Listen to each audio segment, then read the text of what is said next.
Hello, welcome. We are going to be trying something that we have only tried a couple of times, and that couple times means only once before. Where we're going to play some D&D, but we're going to try and do it without a DM. By we, I do mean myself, and I do mean Pseudo Ferret, Jeremy, who will be joining me to do this. Hello. Um, we're still kind of like figuring out how well it works and such, but it's been a fun experiment, and we thought we'd kind of share it with everyone and see how it goes. We just finished creating our characters for this game, and we are going to be starting at level 1. We are currently in the Underdark. I will be playing a Drow rogue. Um, and Jeremy's playing a Sniff Erblin, Gnome, Fighter. okay. So going through and doing all of the character creation stuff, we at least like have our own personal backstories kind of figured out to some extent. Like we haven't gone into a great deal of detail, so we're going to be kind of doing a lot of figuring out how our characters are going to act and behave on the fly through the use of some of the tools provided by the Solo Adventures Toolbox and some of the other books in that series. So, the first thing that we're going to be trying to figure out is if our characters knew each other, and if so, how they knew each other.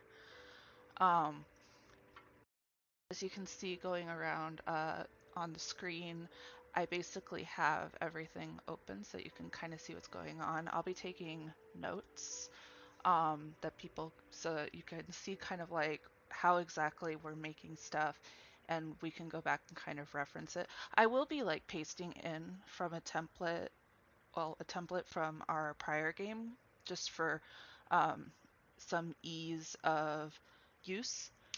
uh, I thought that it kind of worked really well, the way that we were setting it up. But a lot of the note taking might be changed and worked on the fly. Um, but I think that we got a pretty good system with it last night when we were practicing with it.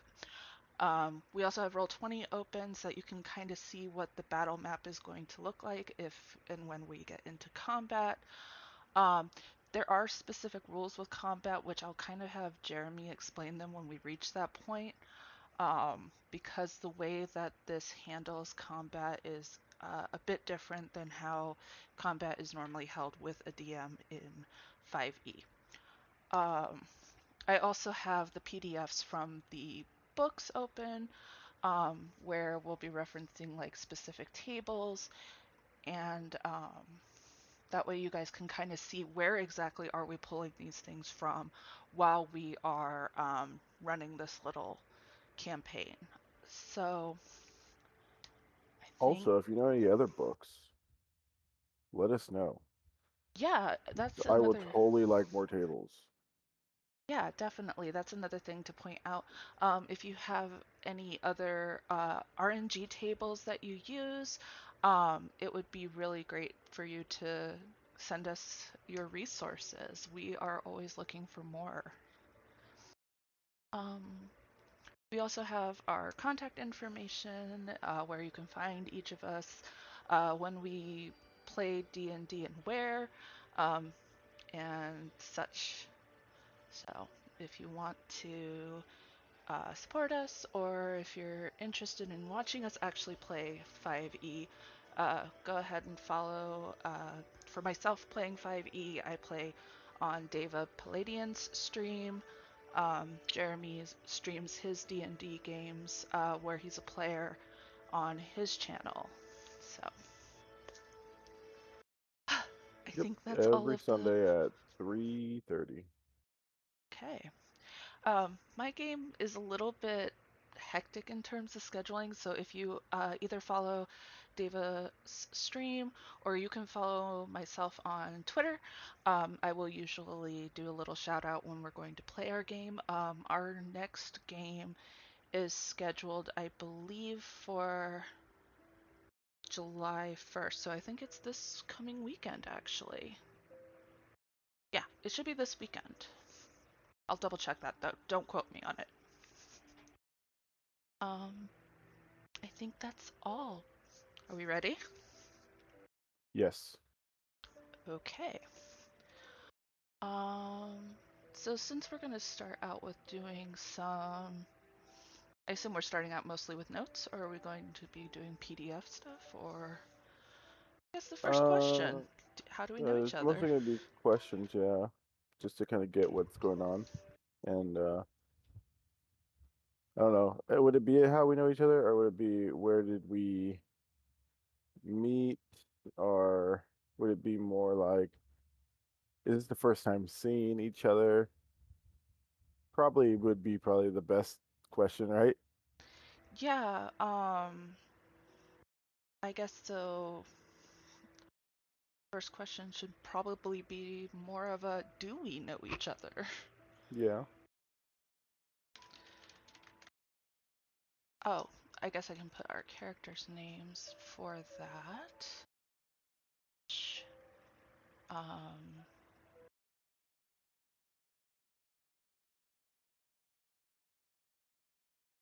is it Job or Joby?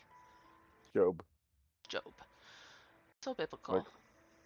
for the from the best TV show ever made, Arrested Development. Oh, a reference that I probably wouldn't understand then. Oh, you're missing out. Money's always in the banana stand. I have no idea what that means. Job Fizzlebert and Egrin Gazre know each other. All right. So my plans for Job are to make him into an Eldritch Knight at level 3. But we got to get to level 3 first and not Yes, die. we have to survive the first two levels and get to level 3. Then we will see about if we're going to be able to reach that next plane of what our characters get to be.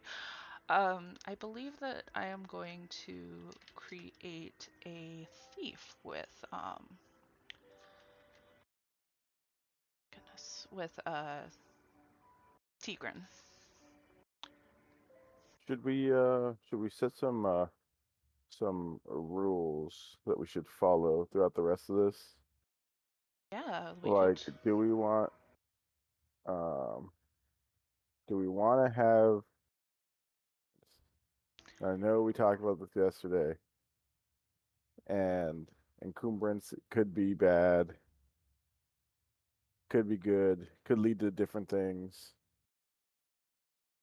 So personally, I've never really liked encumbrance. Specifically, I just get very frustrated with it.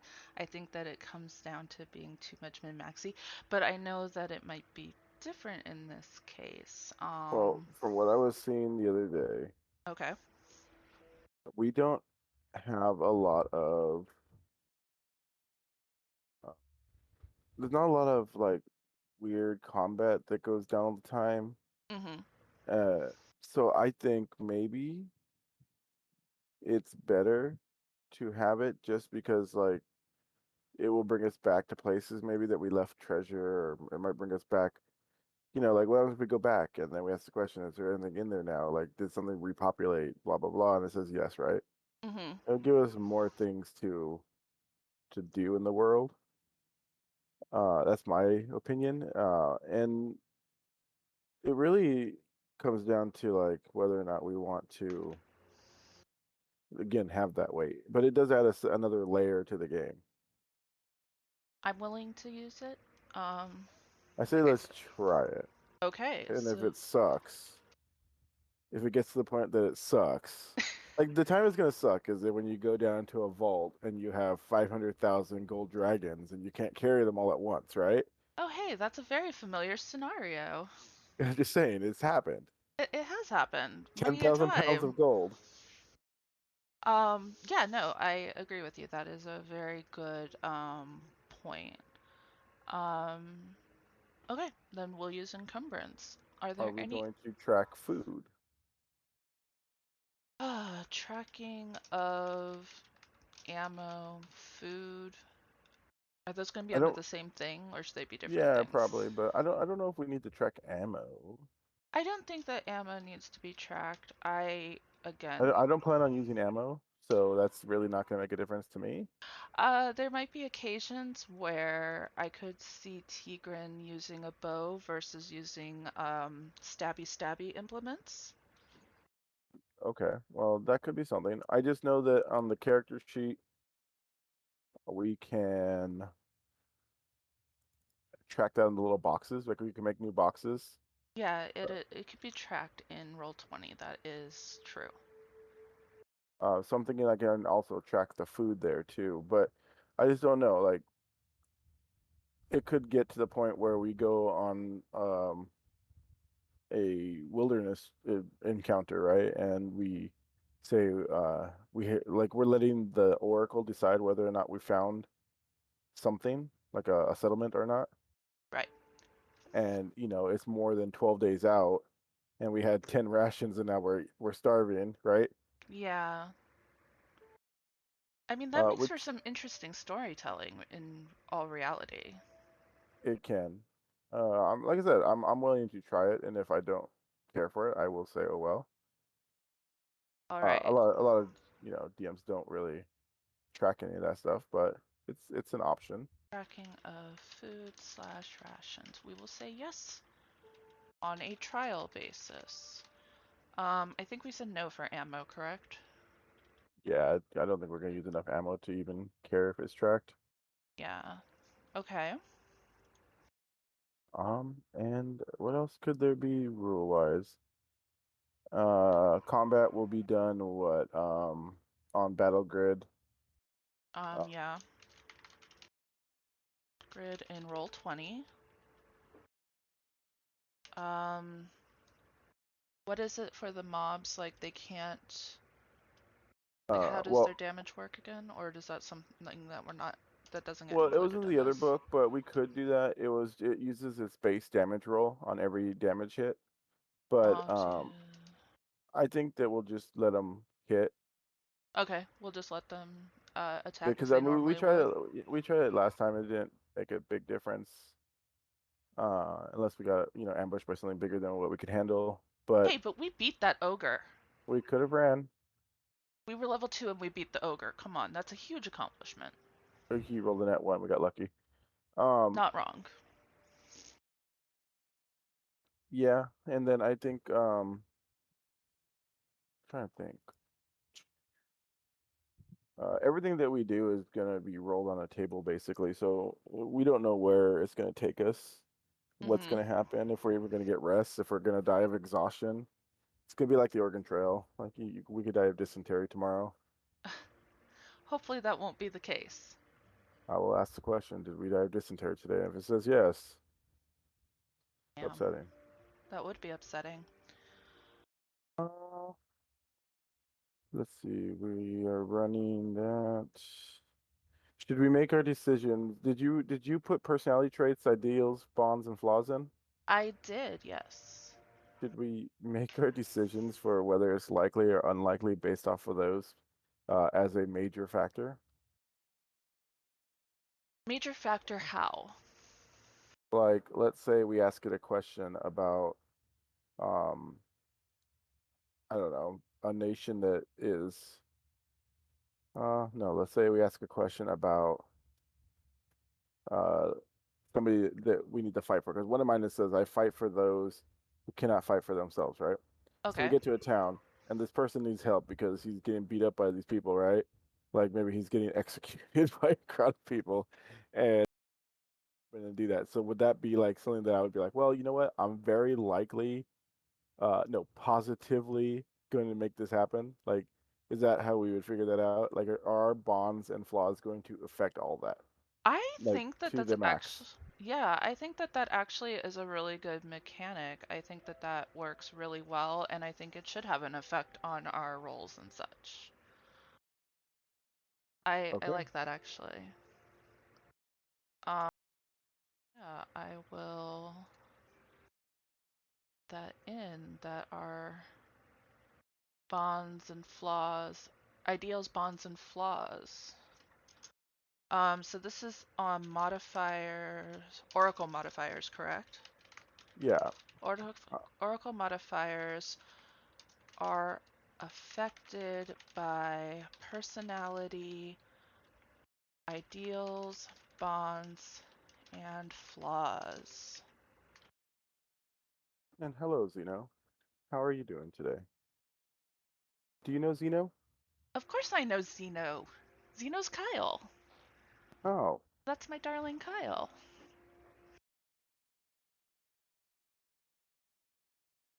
well, thank you for staying and listening. You're the best. Give us that one view. Maybe they'll pop us up high enough to get like that third viewer from the random people. I didn't realize you were playing 16, but I guess that I shouldn't be surprised. It must be nice to have a PS5. Yes. Okay. Okay, so yeah, that's gonna make it an outcome. Mhm. Um, I think that's all the rules for right now. Yeah. I think the other rule is if we die, is our replacement character gonna come back at the same level? Probably. That's replacement character at same level. I think so, yes. And will the person that is alive go to a settlement to find this person? They will probably have to backtrack, right? Yeah, To well, the get somewhere where person they've been. who is left alive return to a prior settlement to find a new companion. Yes.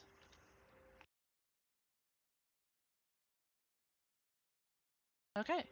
I, and we can always kind of like amend these as we find things are working and not working, right? Yeah. Okay. Um, so what do I need to open for tables for whether or not we know each other? Well, there is not a table at the moment. Okay. We just need to ask the Oracle a very straight up question. I will switch to this. Yeah, This it could stay right there. I mean, the Oracle is going to be on page 66 of book two. book two of, I assume, DM yourselves. Yeah. Two at page 66. Oh, no, no, not DM yourselves. I'm sorry. Of, um, of the one you were just on the toolbox one, but book two of the toolbox. Okay, so that Not that one. That one. this one. Yeah. And it's Okay, on page 66. oh, 66. Okay. Oh, what is our modifier? I would think our modifier is 0. Because, like, we probably don't know each other. We're from two different cities. I'm from Bling Bling Stone.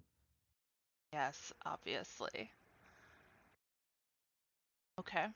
I agree with you though that it's possible because either one of us I could mean, have traveled back and forth. technically, the two cities in canon are right next to each other. That is I true. would, I would probably never go near Menzoberranzan, but I know where it's at. Okay, that is fair. So, time for that first dice roll, right? Yep, nat 20. Did I call it? No. It was a No, we did. 5. No, we don't. No, definitely we do not. Um, let's go back to the note.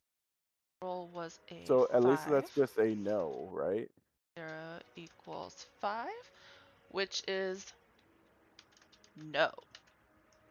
There's nothing else to it. We do not know each other.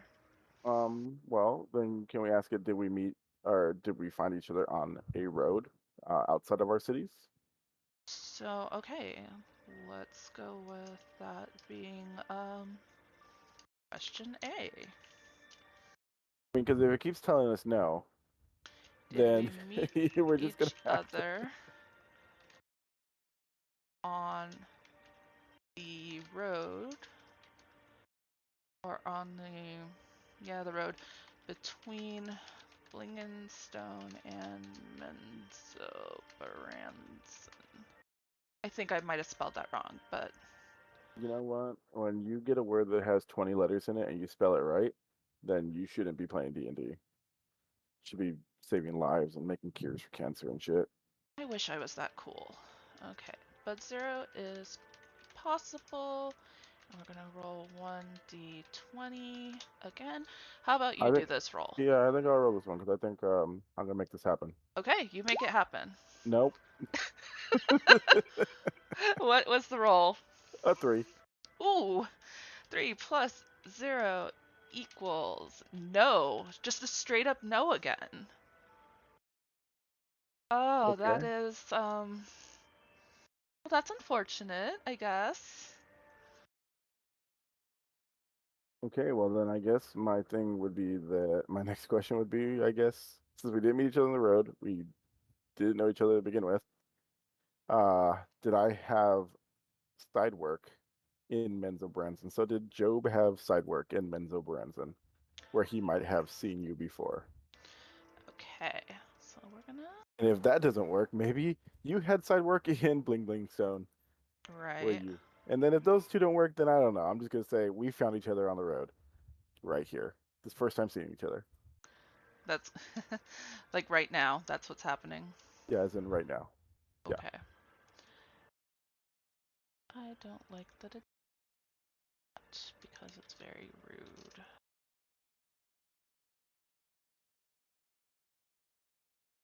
Ugh, I hate the automatic formatting sometimes that happens. But that's fine. What are you using? What is that? Google Docs? Yeah. Gotcha. Okay. Hold on. Did Job, Fizzle, Bert ha um have any side work in Oberonzan? Modifier is going to be 0 possible, or is it I would say that that is. I mean, I don't know. I'm gonna still say it's a 0 because it's possible. I do live next to it. The gnomes are not an evil race inherently. right? I mean, they could probably have evil people. I should probably ask if I'm an evil. We should probably should start with that, but we're gonna start with this, and then we'll ask it after.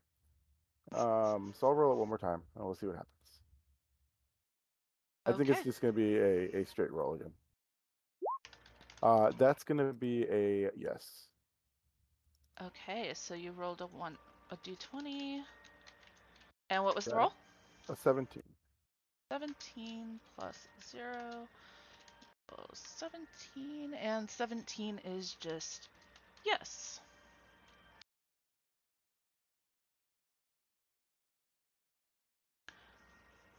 So then that means it's likely that that's where we met, right? I would say yes. We since I did have work over there, it would end up being. Uh, I would assume that that's where we first saw each other, or maybe even had a run-in with each other.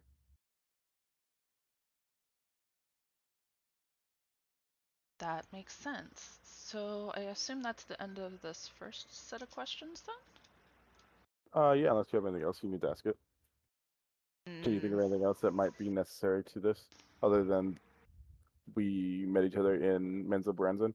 I guess I do have another Oh, question. I thought of one. But okay, what's your question since we're following up on yours first? Hello, my pleasure, HS, and hello, Deuteranopia. I probably butchered that.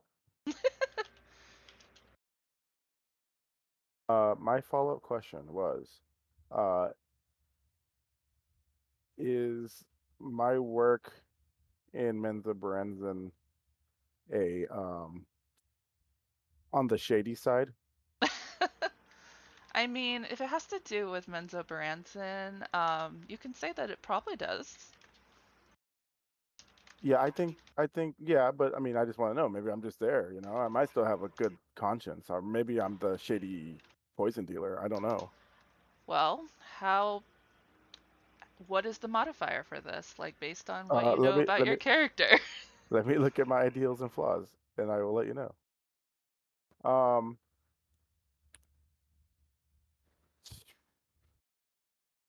I don't know. I would probably say it says I face problems head on. A simple, direct solution is best path to success. So I will say that it is probably unlikely. So a Okay. -3 Unlikely. that I am Oh, a shady -3. peddler. Oh, so it's you're not a shady peddler. Okay. I said it's unlikely, but I'm gonna roll. All right, roll 1d20. 16 -3, a 13. So I think I am definitely a shady peddler. Yeah, that equals 13, which is yes, you were doing something shady in Menzo Baranzan. Well, Well, there Job. you go.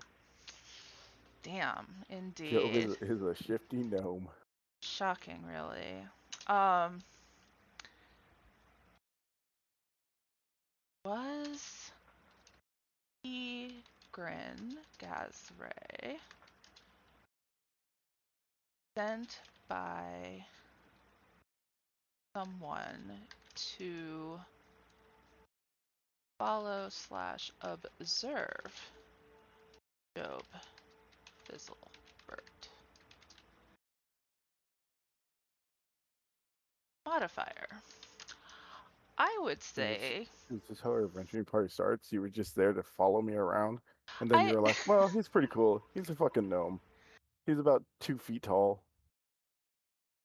I mean, realistically, I could see that it's possible that she did. I'm not sure necessarily how likely or unlikely it is. Um, she's kind of more about being anonymous and not necessarily um, working with others. She's so if she's doing something, it would more than likely be for her own gain, meaning that she would have to be earning something out of it. So I'm going to say a modifier of 0 for possible and roll 20, and that is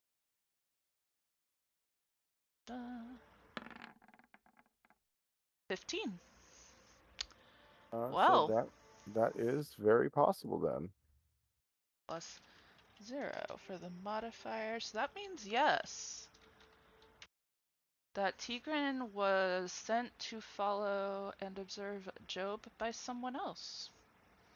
I'm going to have to dig into some backstory things to kind of figure out why and who. Well, you can always roll the keywords, but we can do that. I mean, this is just kind of getting to know Yeah. why we're actually adventuring or Mm-hmm. why we started this weird adventure. Yes. Okay, so I guess my next question would be, did we find a mission well, I guess it would be that because like since you're kind of following me, I guess once we bumped into each other, did we get caught up in some kind of mission or quest? Mm, that would be. I guess the question that becomes next is how did you notice Tigran was following you? That's not a yes or no question, but I okay, we can do know. that. I know. Like, I'll roll for words. Let's go. okay. So, question E regarding this is. Oh, well, I guess we could ask it first. Did Job Fizzlebert notice Tigran Gazray following? is following him while he was working in Enzo Baranzan. Right? Yep. I'm gonna roll. Let's make it happen. Oh, I wait, would wait, wait. say, what, Uh, what, what? we should roll your passive perception versus me doing a stealth roll. Okay, that's fine. That's gonna be a no, but So this is going to be Job's passive perception. What is your passive perception? uh, well, you want my passive perception? It's a 10. 10. But do you want me to roll perception? Yeah, go ahead and roll active perception as well. 13. 13. We're gonna do this against Grin's stealth. Because that just seems to be. Oh, she has +8 in stealth. You'd have to roll like a 2 to like lose. Yeah, so her roll was a 20. So you most definitely did not notice her in while you were in Menzo Baranzan. Okay, well then, you tell me. I guess here's how I'm gonna do it then. Okay. Knowing what we know, I'm gonna do my daily work. I'm gonna walk the 14.4 miles it takes on Gnome PS to get to Menzo Baranza from Bling Bling Stone. Okay. And as I get there with my shady wares, um, I open up my gnome shirt to sell my watches or whatever I'm selling. And I don't notice that I'm being watched by other members of the drow race. Okay. So I think while I'm in there, I would probably, I mean, we all speak Undercommon. I'm assuming they speak Undercommon as well. Yes. And I would assume that I would pick up a little bit here and there from people talking and as they're doing their everyday lives. So I would probably listen for rumors, trying to get out of this life of you know hawking like fake merchandise that I got from Bling Bling Stone Them fake and Rolexes. yeah and fake Rolexes, and I would try to be um live the adventure life. I would try to make more of my life. So I Mm-hmm. would probably keep an ear out for some rumors. And I think there is a rumor table. There is a rumor table, I believe. Um, that's in chapter 3, it looks like, for location, though. Rumors, subject of, or rumors, location of. It says TSAT1. So book one Solo Adventures. of the Solo Adventures on page 19 and 20, it looks like.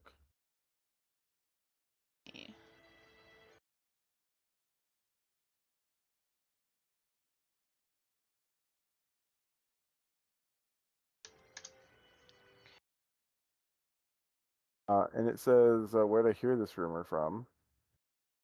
So are we going to generate the rumor first, or are we going to generate the tavern person you're hearing it from, or... Well, I mean, I don't think I went into a establishment. I think I would just be hearing it on the street. Okay. Um, but I think that I would have heard just rumors of what might be going down around here in the Underdark. At least, according to the drow. Okay. So maybe I heard of a location in the near areas. So maybe roll on the rumor location table, a D12. Location table. This one right here. Um, so we're generating rumor heard by Job Fizzlebert while in Menzo barons up. So roll 1d12. Place. Oh, I have to roll that? Yes, probably. Yeah, it is about. It's your rumor. Oh, okay. I rolled a 2. Yes, a 2. So 2 means that you heard this rumor just outside the settlement. So yeah, I was probably walking to work, and maybe like the guards were just kicking about, talking about their everyday dealings, Mm-hmm. and they ended up giving me a rumor about. Well, I ended up overhearing probably a rumor. Likely Uh, overheard said rumor while walking into the city for work. No, that doesn't. Well, yeah, I guess that kind of works. Yes. yeah, and then I think I would roll on the verb table or the keyword table, Okay. which is on page 167 of the Solo Adventure Book 2. And I would get 3 words out of that. So I'd have to roll a D8 and a D100 3 times. So Said I will do that real quick. 167. Yes, 167. Okay. So let me do table. First word.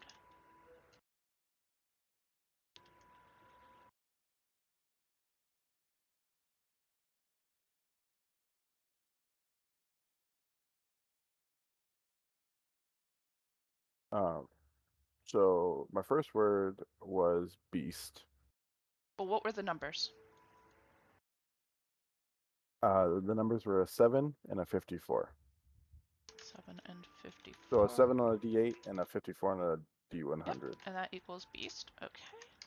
Roll 1d.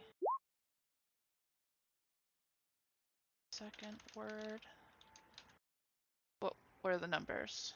My second roll was a 2 and a 64. And 64 equals Awful. Nice. awful, huh? Yes, an Interesting. awful beast. I mean, that makes that kind of easy, really. I know, right? This is just giving me a quest. All right, and then Oh, wow. I rolled, the next roll's a 2 and a 63. a third word. 2 and 63, Yeah. which equals the word few. Yes, few. Okay. So I overheard them talking, and they were like, "Well, hey, we heard about a few awful beasts kicking back over there in the Warrens. Uh, they're kind of terrorizing the people around this area, and we would like to get rid of them, but we just don't have the time or efforts. Probably Terrorizing. because we're overworked as guards of this big city." Overheard the guards talking about a few awful beasts located in the Warrens terrorizing people. Guards are unable to do anything about it due to being overworked within the city itself. Correct? Yeah.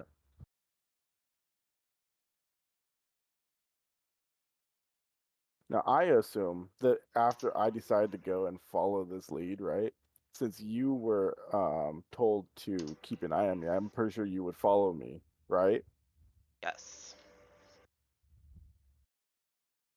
Or is your job only to watch me in the city while I'm there working?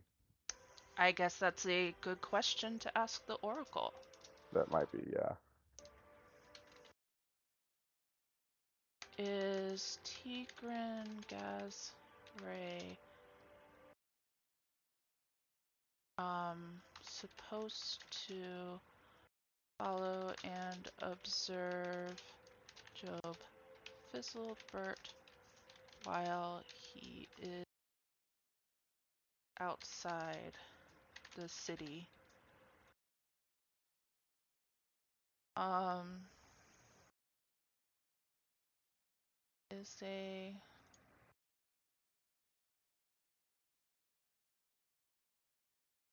where was the Oracle table again? It's 67 It's 66 in book one.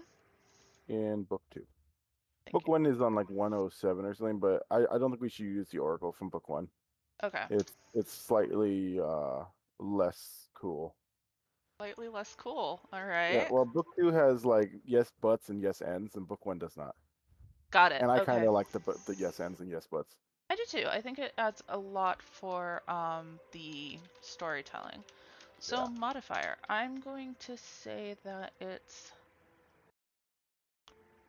probably likely that she would take it upon herself because if she's being working on following you for somebody, that means that she is likely convinced that she has something to gain from watching you.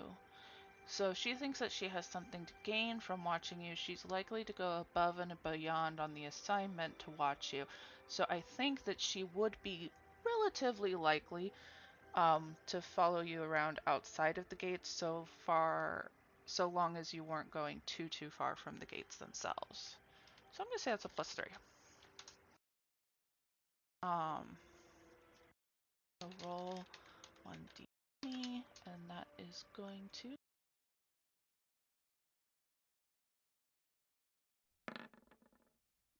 8.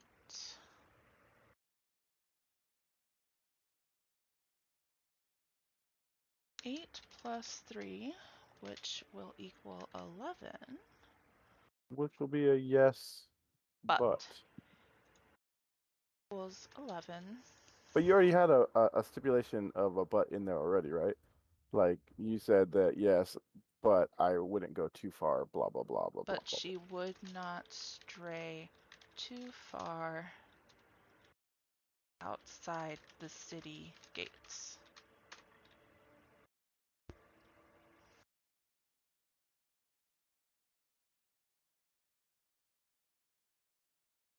I guess the question then becomes how far away is this warren that the guards have told you about?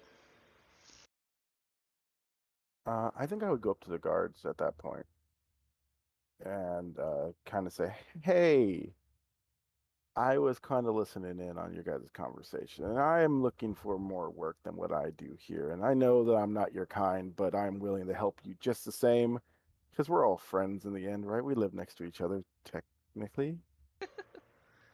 Okay. And I tell them, I will help you get rid of the problem in the Warrens. Uh, and all I would do it for is a little bit of pay. Just enough to cover my day, so I didn't work for nothing today. Okay. What do you say? And I guess at that point, I would ask, would the guards pay me for this work? So are we putting this then still under the rumor, or is this going to be I think this is me separate? asking about the rumor, so I think it might Okay. be separate, yeah.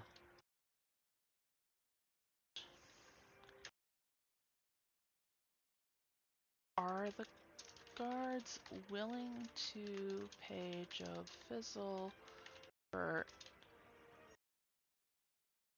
a day's wages to clear out disturbance in the Warrens?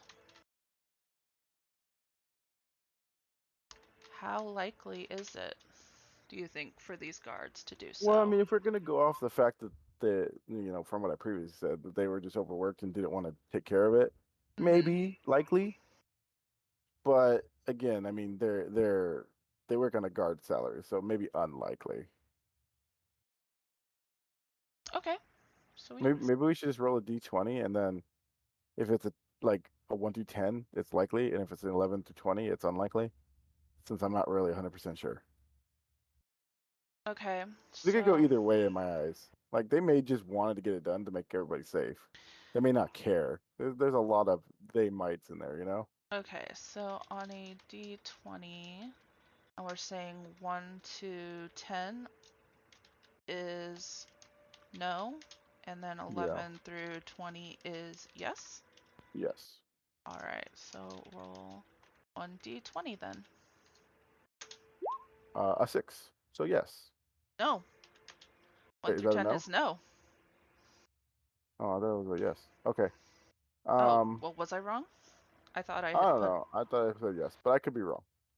We'll have to go and watch a replay later and see who was right. Check out the VOD. Check out the VOD. But yes, we'll use it as a no for right now. So if they if it's a no, then they're not likely, unlikely. So we'll have a -3 on this roll. Okay.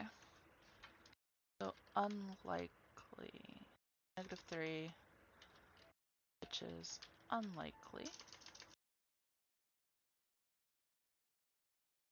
So then roll 1d20.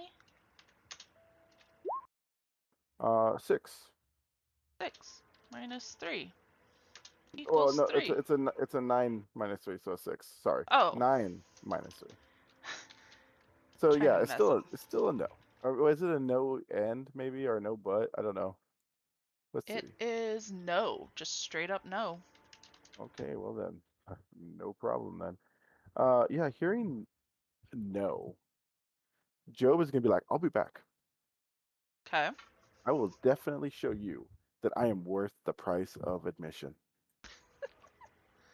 And I tell them that I will bring them bodies of the dead to show them that I did the work.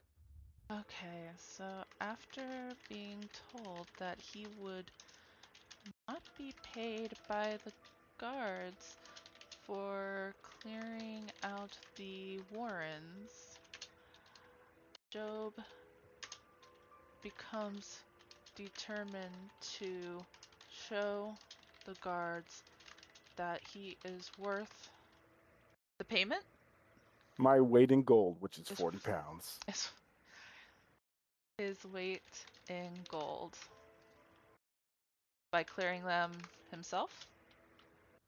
Well, yeah, I think, well, me saying that, yes, I believe myself, but we'll find out. That he is worth his weight in gold by clearing the warrens himself. Okay. Okay. So I asked them though, I'm like, even though you guys can't pay me up front, I say that because I still feel they're gonna pay me, hopefully. I say, I will still go out there, but I don't know exactly where these warrens are since I don't really come out here very often other than to go into your fine establishment of a city. Can you maybe point me in the direction and maybe how many days these warrens are? Where are the warrens located in relation to the entry gate And I to. think I would probably maybe roll a persuasion on them Okay. to see if I could persuade them to tell me where these warrens might be. Okay, so I almost put Gerard. Job rolls persuasion. Um, Vince guards. Tell him the So location. That's what's your roll? yeah, a 3. 3. They are not going to help you. They're not No, being very they're not. helpful. Well, seeing as how they're ignoring me, I'm gonna go ahead and just walk north. With little more information to go on from the guards, Job Fizzlebert starts to walk northward. Okay. And unbeknownst to him, uh, Agrin, as Ray follows quietly. Oh,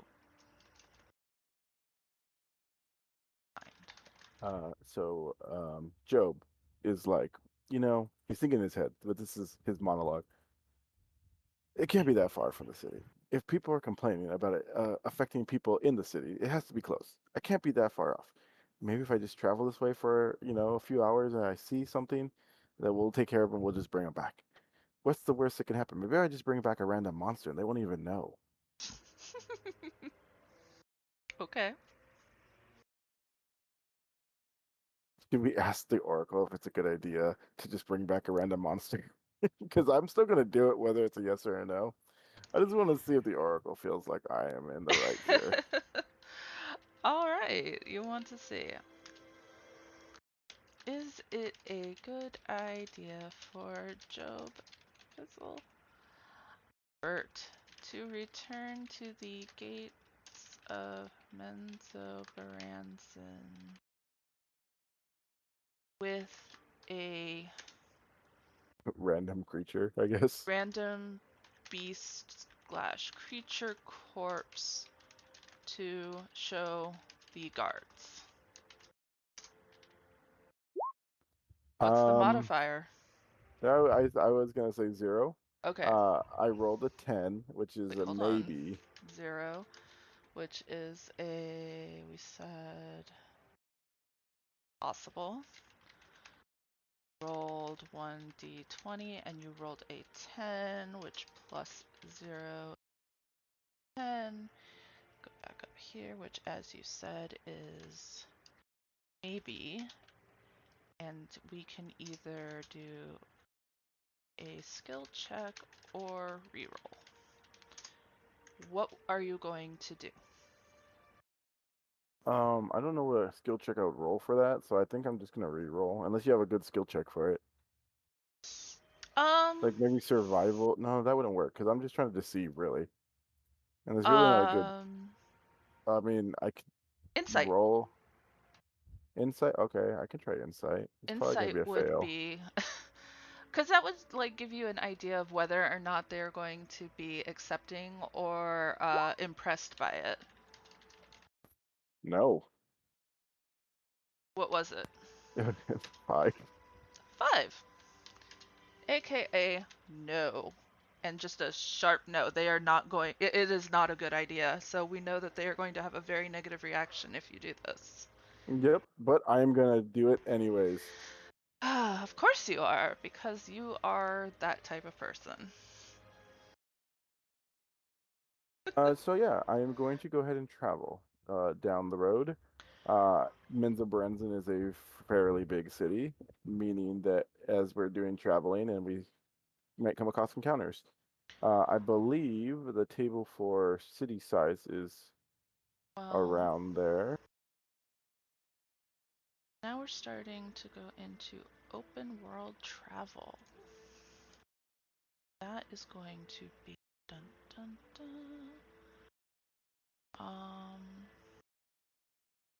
This. Copy and paste over. Okay. To the Warrens. Um,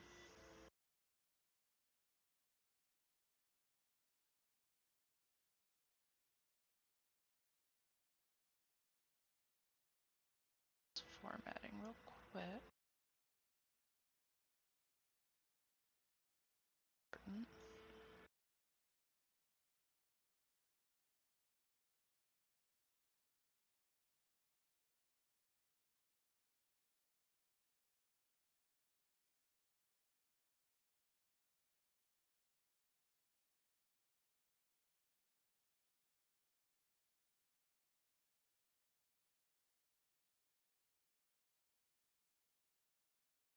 Okay. Are Okay, so traveling on foot. we are traveling on foot. Or you're It's travel. Yeah, both of us are traveling on foot. you're there somewhere. I'm just stalking you. You know, no big deal or anything. Yeah, none taken. We need to roll 6d100s to see if we encounter anything in the wilderness. Okay, so Underdark. do we have to worry about the weather? Because that's what we have written down currently as like the next I thing. don't know. I don't think there's gonna be rain or anything. It might just be a null thing. I think in the Underdark it's I generally cold and hot. Yeah, like I mean, I'm sure there's areas that are trapped with like humidity and things like that, but I don't really think that there is much weather to worry about. Yeah, I don't think so either. Okay, so no current weather to worry about, but you said we have to roll for random encounters. Yes. Traveling Which toward Orin's. How many dice? for the because we're near both Blinging Stone and Menzelbranson, I think it requires 6 rolls. 6. Yeah. Okay, so we're rolling 60-100. Yeah. You can go ahead and roll those while I look for a table. Do you want me to roll all of them, or do you want me to roll 3 and you get to roll 3? All of them fine. Okay, I will roll all 6 then.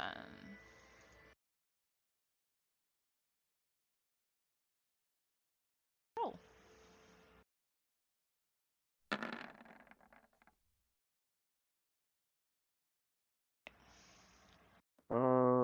Okay, so we get 2 encounters in those rolls as we're walking. Well, hold on. Let me Okay. record them over. How about you read them to me? I don't Okay, cue. the first D100 was a 59. Okay, The second was a 12. That is an encounter that we may see along the way. okay. The third is a 99. Good job on that 99, I guess. Yeah, right. The fourth is a 10, which is an encounter rolled. Okay, The fifth is a 78, okay. and the sixth is a 93. Right, so then I will highlight the ones that are below um, 25 because that indicates 2 encounters.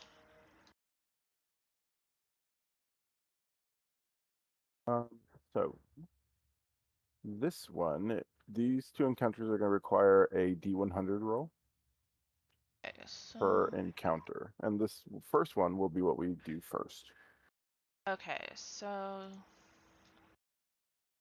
we'll make encounter 1.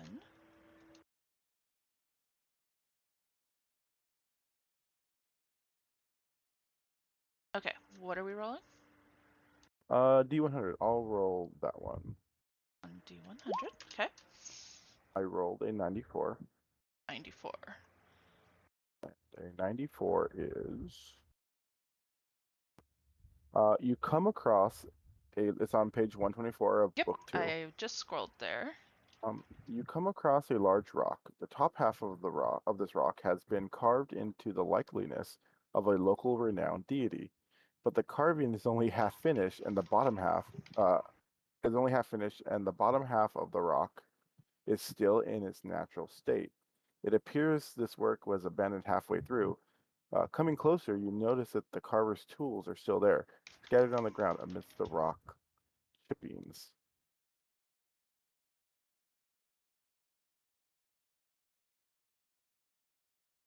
Oh no, somebody who was doing a Lolth statue. Yeah, it definitely looks like the top half of a spider. Um, It appears I'm like, this. well, lovely statue. I, I bow towards it, and Oh. not looking to get the ire of Lolth today, and I decide to ask the Oracle if I notice. Well, I don't know. Maybe I could just roll. Hold on. What would I roll? Okay, yeah, go ahead and type stuff Yeah, out. just almost done with it. I'm fast, but not that fast. Okay. Um, so what is your question going to be about then? Well, I'm thinking, do I need to roll a question or can I just roll some dice? I would try to do a perception to see if maybe this person that was working on the statue was recently taken by something. If there's any blood trails, like is he dead? Is he alive? Is he on lunch? Like, do I know any of this? So, if you're going to be specifically looking for blood trails, that would be a survival role because you're going to be attempting to track and stuff with it, maybe? More so than perception? Possibly. Yeah, I think I'll do that. So, I mean, it I will. depends. Are you just looking around in general for anything that's going to indicate what's happened to this guy? Or are you looking specifically for blood and tracking where the I person would went? like to see if this guy was taken unjustly by some monster. So I'm looking for blood. So, Survival. I guess so, if you're going to look for blood and such to in order to track. Well, what I'm looking for mainly is to see if this guy might have left on his own or if something attacked him. And this might be some of the stuff that the guards are talking about, right? Like, Investigation. That would okay, cover all of that. I like investigation. I have a lot of intelligence. Okay, investigation check by Job. And Job looks at the area and he goes, "Hmm, I'm a gnome. I got this. I could put two and two together." Bam! What did you roll?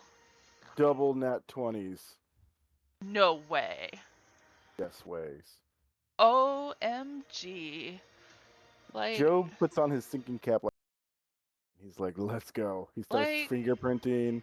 He starts he's looking for this. He's like, "Where did this builder go?" all right, so you've rolled a nat 20. That is awesome, actually. Good on you. That's such a good thing. Nat Uh 20 equaling 24 total.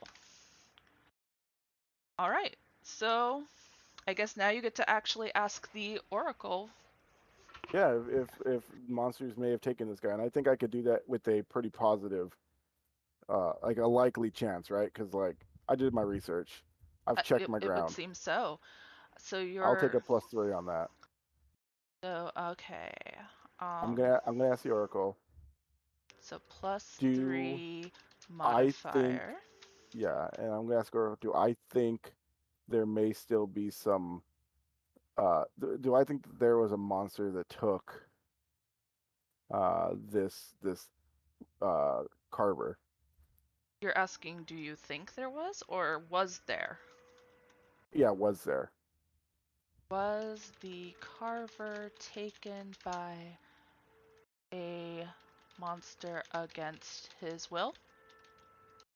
Is that what you're Yes. asking? Okay. Roll 1d20. 15.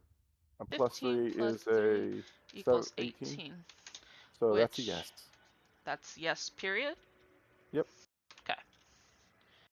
Uh, and once I get that yes, I am going to start trying to either track or look for these things. Probably track. So if you're going to start tracking, that's going to be a survival roll. Yeah. I mean, I Survival would have check caught on to by like a sign of Job. blood somewhere, probably, right? With my investigation. And then I would start just kind of following it along. Okay. Um, we'll put that you likely noticed blood in the area. Survival check by Job to track, follow, track the blood. Okay. And then we're gonna say this is like maybe do I have an easier DC with this because I investigated so well? Like, do you think maybe it would be like on a 12 plus as a success? Yeah, I think because you were able to look at the area and get such a good starting base for your search that it makes sense that the DC would be a little bit lower than it would be otherwise. I rolled an 11. 11. So it's likely that you probably are seeing blood and able to follow it, but maybe you lose it partway. Yeah, most likely. And then I'm gonna ask the Oracle, am I in danger of being ambushed? I'm gonna write able to follow the blood for some time before losing the trail. Okay. You're asking if you're gonna get ambushed, you said? Yeah, like as I'm like kind of like nosing around in this, like am I at like I'm probably like trying to look for these trails so much that I'm probably not paying attention to my surroundings. And is that a possibility of being ambushed by whatever attacked this carver? Okay, so I'll put O for Oracle, and you are asking it. Give me the question again so I can type it. Am I at risk of being ambushed by whatever attacked this carver because I am so busy kind of looking for Risk of being ambushed by whatever the carver so engrossed with tracking the blood on the ground. Okay, what's the modifier? um I don't know, probably a zero because I don't know. Um, Honestly, it's probably less than a zero because I'm really not paying attention. so it's Because I probably, maybe unlikely that I'm paying attention. No, it would probably be likely that it's going to happen. So a +3 to the roll. yeah, because that is, it is probably likely that you are going to get jumped on. Modifier. So roll 1d20. Yes, and Uh, numbers. 19 and so, Oh, 19 plus 3 equals 22. Yes, and dot dot. Well, tell so your yeah, I story. guess I am sitting there and I am looking around the field and I'm like, wow, where is this guy at? Like he's like I've been looking for this and there's blood here and there and I look up and staring at me is something, some creature. Let's figure out what that creature is. Uh, Yes, and and he is ready to attack. okay. Yes, and he is. Yes, and the creature is ready to attack. Yeah, and I think that I would figure out the creatures now. So well go ahead and type that, but I need to roll for the encounter type if it's medium, easy, or uh, actually no, that's not the right one.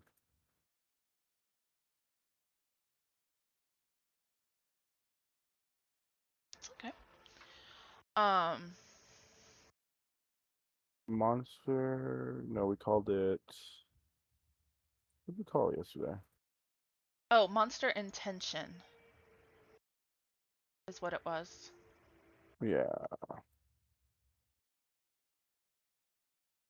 Um.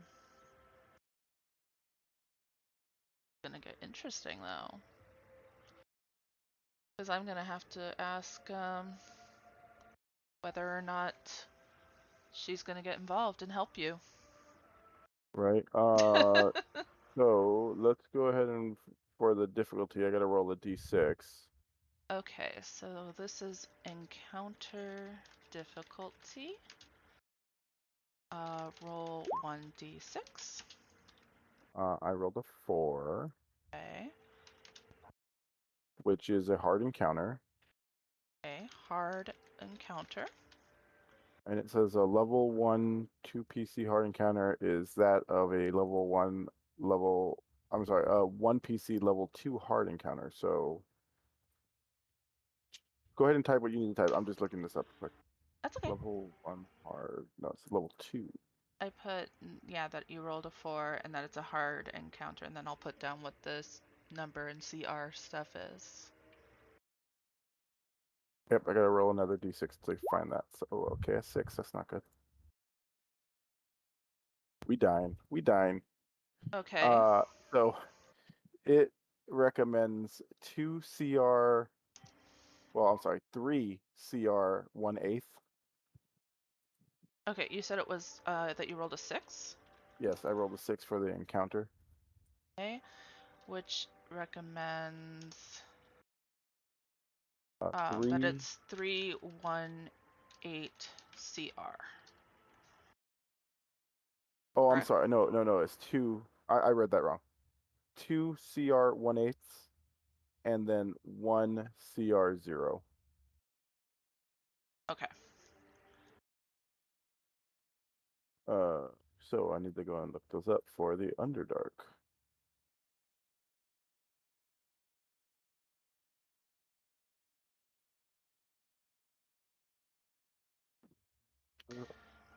So on the CR0 table, I got to roll a D10. I'm sorry, you're rolling a d10 for what? The CR0 table Okay. for the monster I got to fight for the CR0,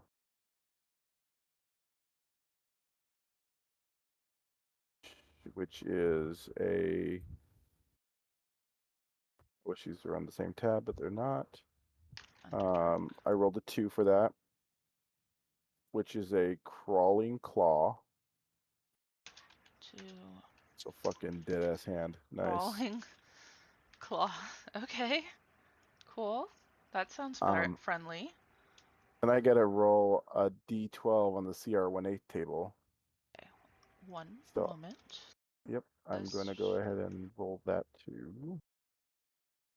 Okay. We are 1-8, and you are rolling. So 1d12. 12 And what did you get? and 8. 8, which is Um, 2 poisonous snakes. 2 poisonous snakes. So 1 crawling claw, 2 poisonous snakes. Correct? Yes. All right then. So while you're doing that, I guess I get to ask the all important question. Let me. I need a cough. Hold on.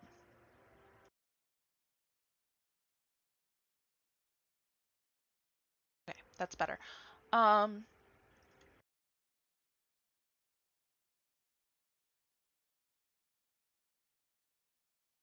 Will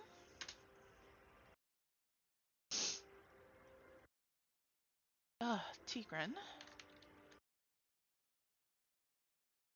Azray, jump in to assist Job Bert in combat?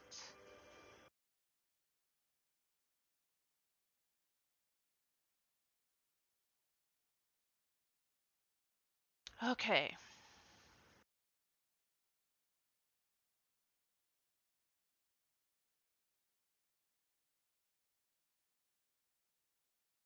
I really need to think about that.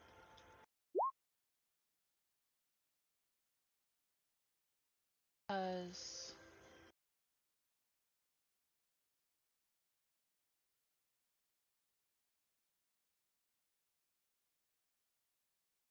Hmm.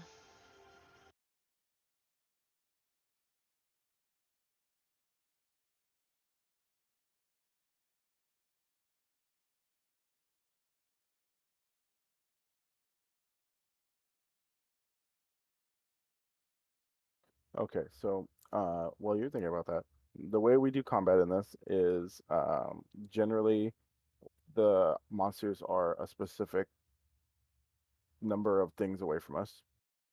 And we use that by determining usually a roll of 8, and they become that many squares away.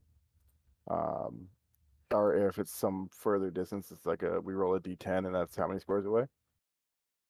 In this example, I got ambushed, so we are going to have them kind of surrounding me.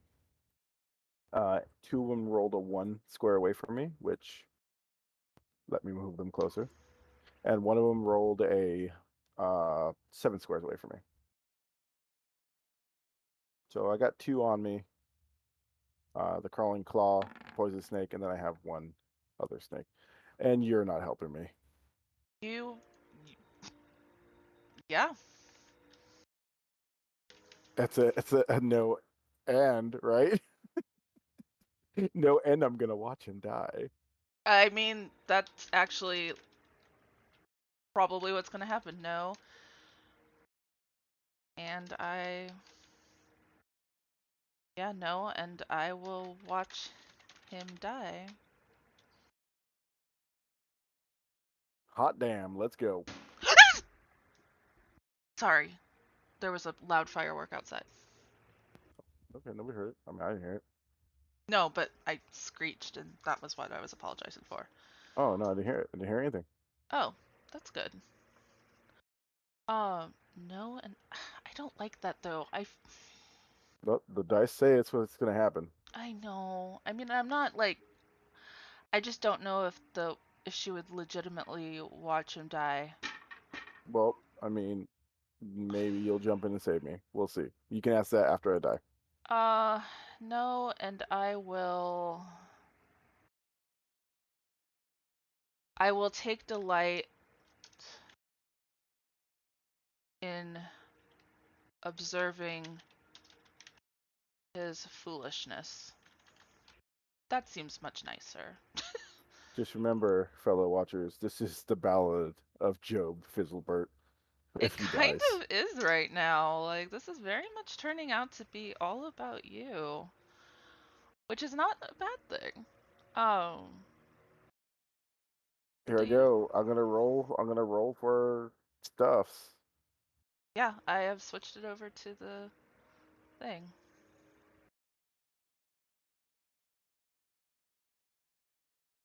I Oh, really need to yes. bring over that initiative roll thing because I don't like opening sheets. Oh, like to. Damn. Oh, I you don't want to poor go. thing. I don't want to go.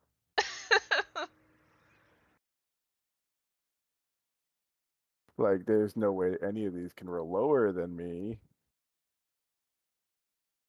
Oh, I'm going to roll stealth because I'm still, like, close and nearby, but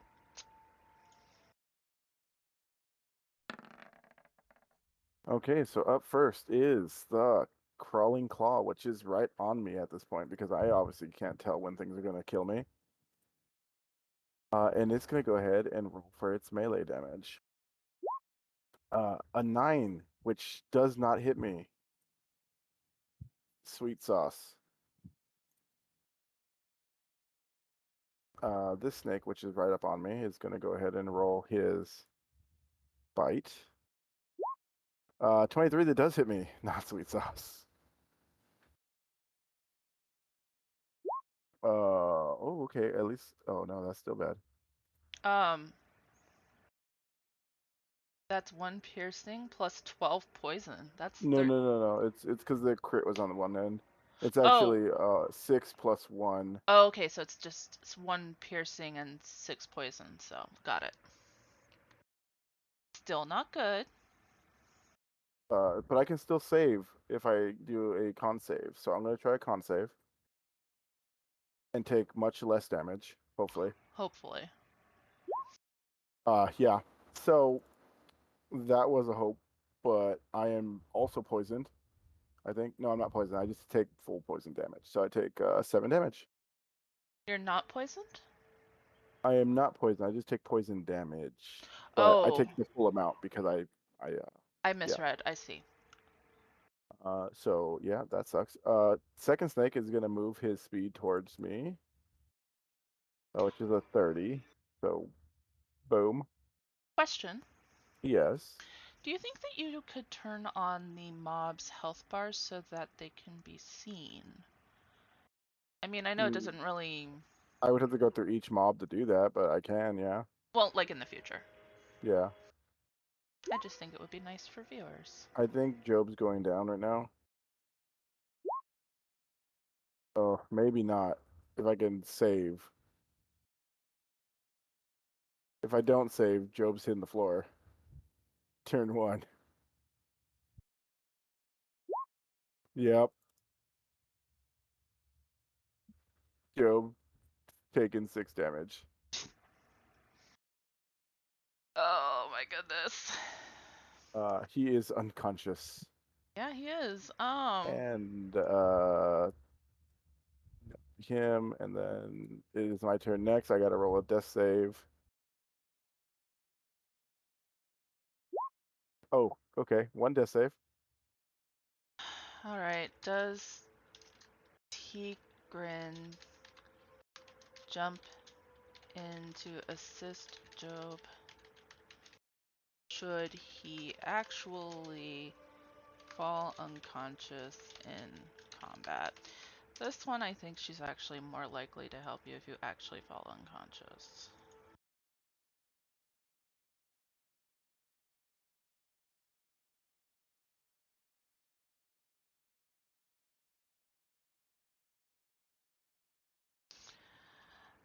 So plus 3, 40, 20 is going to be... Oh, only a 5. Apparently, very unlikely. It's still unlikely. 5 plus 3 equals 8. No, but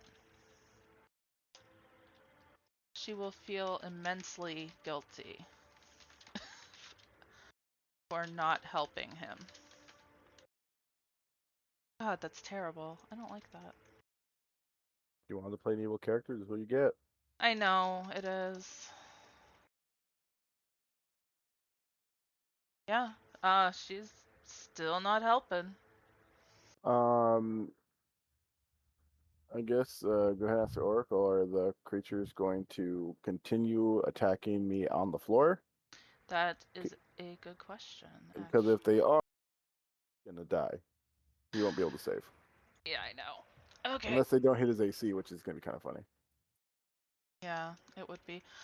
Um, do the creatures continue to attack Job after he falls unconscious? I guess the question becomes how likely is that? I mean, they're monsters, so probably likely.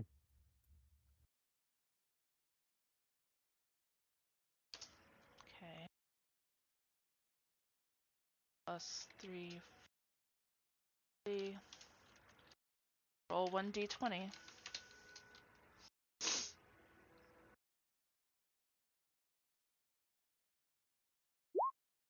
12.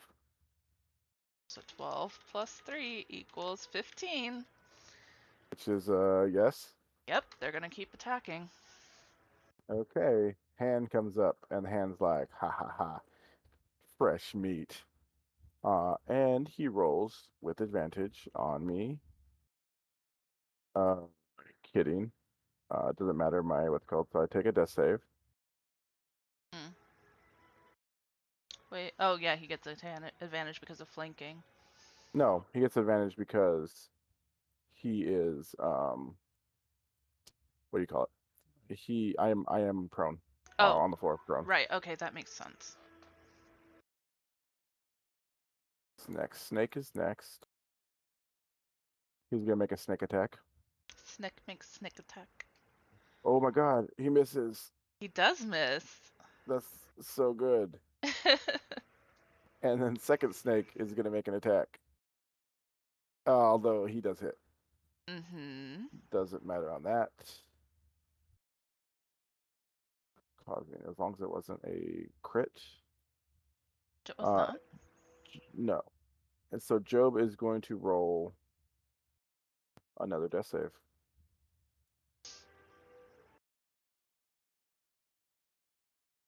Oh. Oh no! And that is the end of Job Fizzlebert Is it and really? his ambitious attempt to make friends with the Drow people. Oh my gosh, no way. Like, because I only That's see, that's that's only your that's second all. death save, right? No, that's my third. I got 2 hits on me, so they give me 2. Oh. Because there's only 2 of them showing in the rolls, is why. Well, yeah, because the monsters hit you, the monsters give you an automatic death save. I didn't realize that. Okay, that makes sense then. I actually have never played it that way, I don't think. That's the only way to play it. I guess we haven't died enough then for me to know that.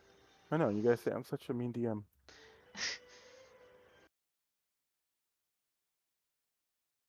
Well, everybody put a rip in chat.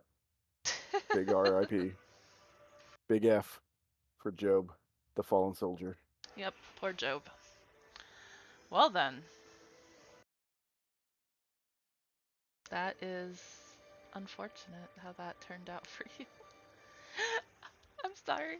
I feel like I really actually do feel kind of guilty about that whole thing because that was Well, not at all what I expected to have happen. Job is now no longer with us. So I guess like it becomes Do you go there and at all do anything with them? Or do you just let them disperse and take my dead body back to the guards? Because that'd be kind of funny. oh my goodness. I think you should ask the Oracle if you're going to take my dead body back to the guards. Oh, I think that that is actually kind of likely to happen. Does Rin Gaz Ray take Job Fizzle Bert's dead body guards at the gates of Menso Baranzan? I honestly think that that is pretty likely a thing that she would do in like just annoyance at how they weren't doing their job and got someone killed. Um, roll 1d20, and that d20 is going to be a 10, which is ultimately going to be a 15. Which is a yes. Yes. Okay.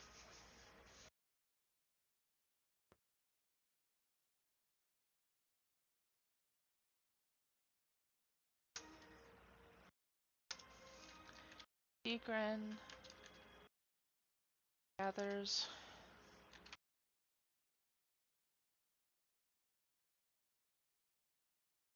Job's dead body.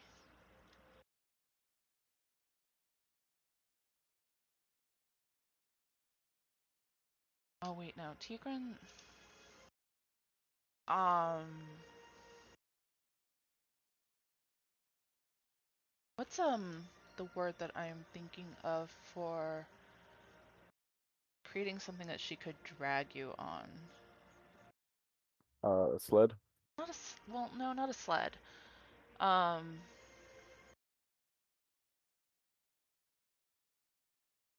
cobbles together.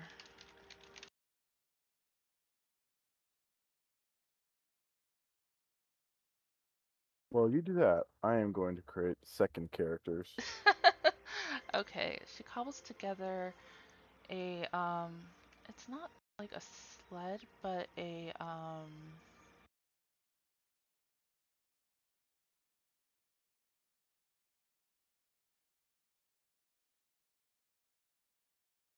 it's like when you have a tarp because people like use tarps to drag something.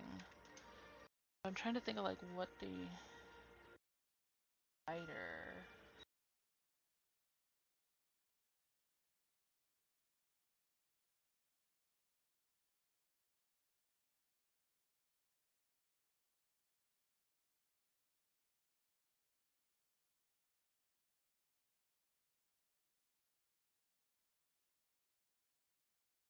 Oh, she an improvised stretcher.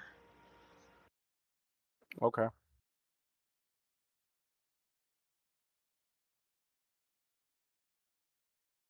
Some type of stretcher in order to drag body back to the gates Benzobaranzan. to show the guards.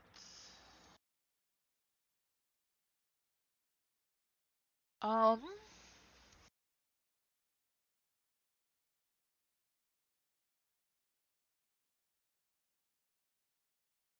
trying to think if she would roll something to possibly be able to do that. Maybe survival? She's building something kind of out in the Maybe. away from the city. That's a high possibility. Okay. Um,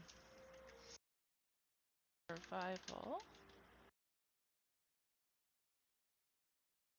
Determine success of building the structure.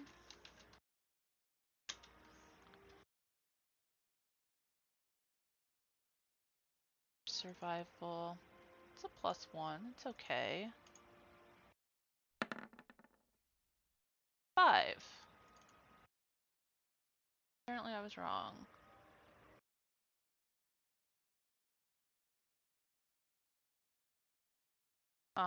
So she rolled a 5. Stretcher is incredibly crude and likely won't last beyond reaching the gates.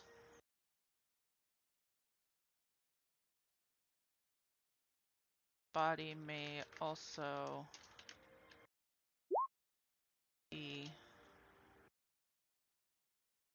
damaged. Transit. I think that's a fair assumption for rolling a 5. Yeah, probably. Um,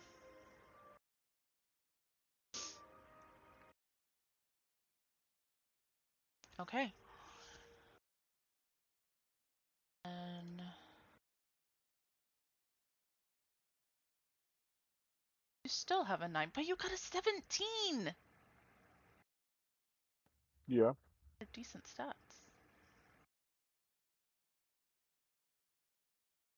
Um,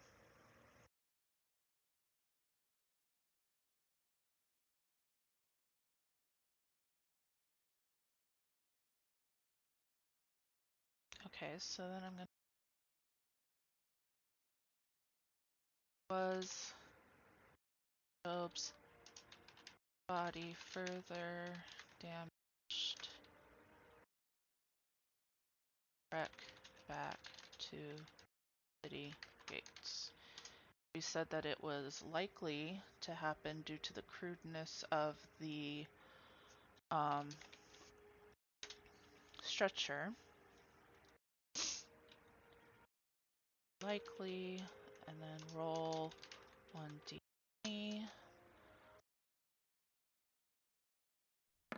Oh, 2. I am not good at rolling. 3. Oh, but in this case, that's actually better, because that means it was a no. Mm-hmm. So no, his body was not further damaged during the trek to the city gates.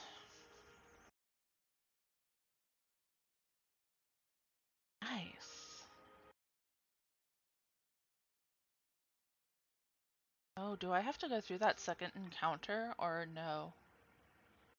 I think since I never actually made it that far, I'm gonna Probably say not. probably not. Yeah, okay. Unless you want me to roll it for your trip back. Well, that was the thing, like, I don't know, because I if can roll it for your trip back. It's okay. you want to, I mean, just to see, it might be. It doesn't always. It's not always bad. okay,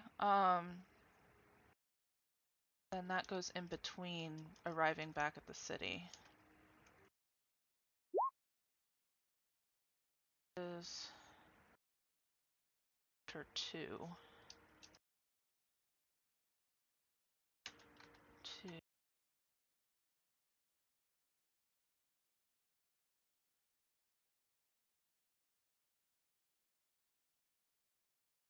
which is to roll a D100 again. Yes, and I rolled a 66. And this actually works out perfectly. Okay, let me set 66.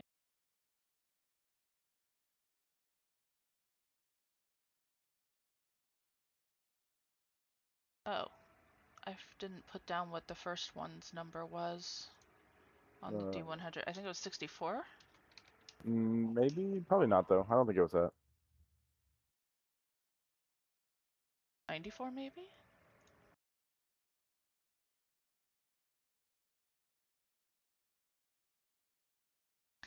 All right, anyway.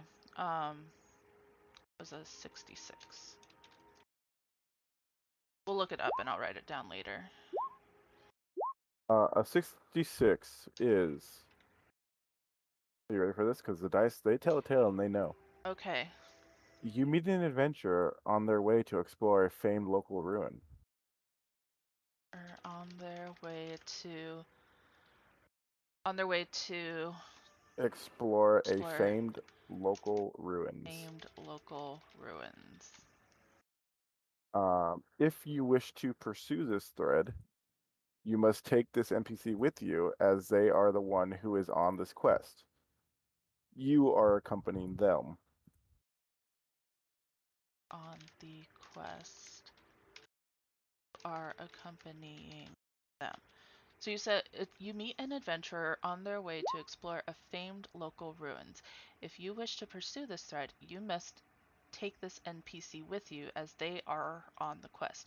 You are accompanying them. Is that correct? Yes. Okay. That's a Just happened to work out, right? kind of like that's weird how that happens sometimes.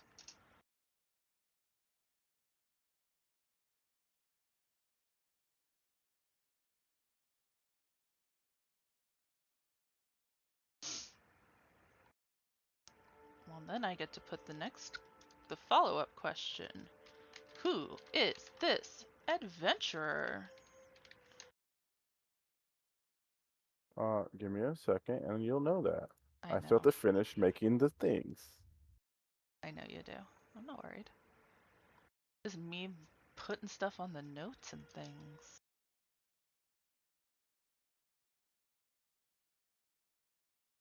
Wow, like that's actually kind of funny how that whole thing has worked out so far.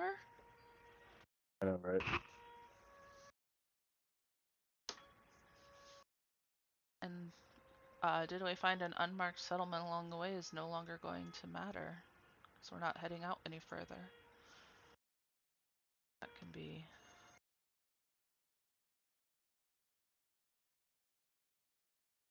So we'll make this.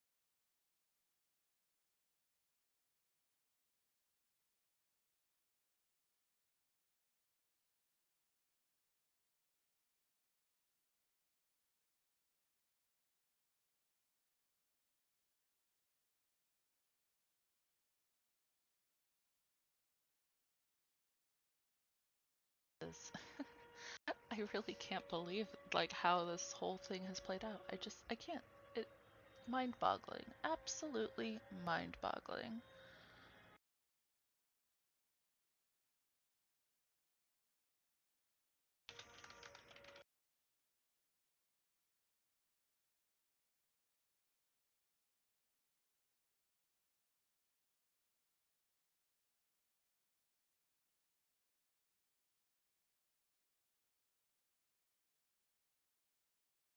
What is your next character going to be? What are you creating? I am creating a bard. Oh, okay.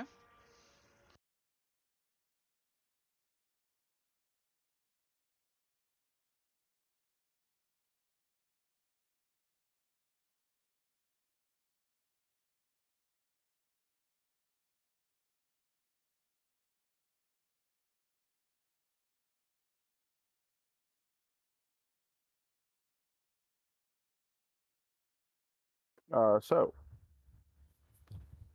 Let me go ahead and make a new token for this guy. Okay. Rip Job Fizzlebert. Rip Job Fizzlebert.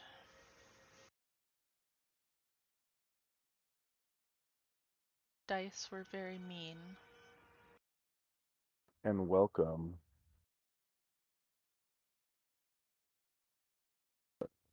some guy. Some guy. Nice.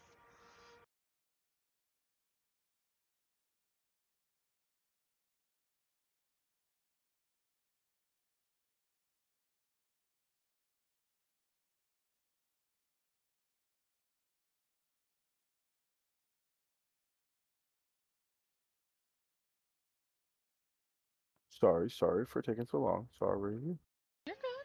I No must turn off of worries. Job and get back to. Cause I gotta set this token every time we die. It's kind of funny. Yeah, that's fair. Is my name? Ooh, there it goes.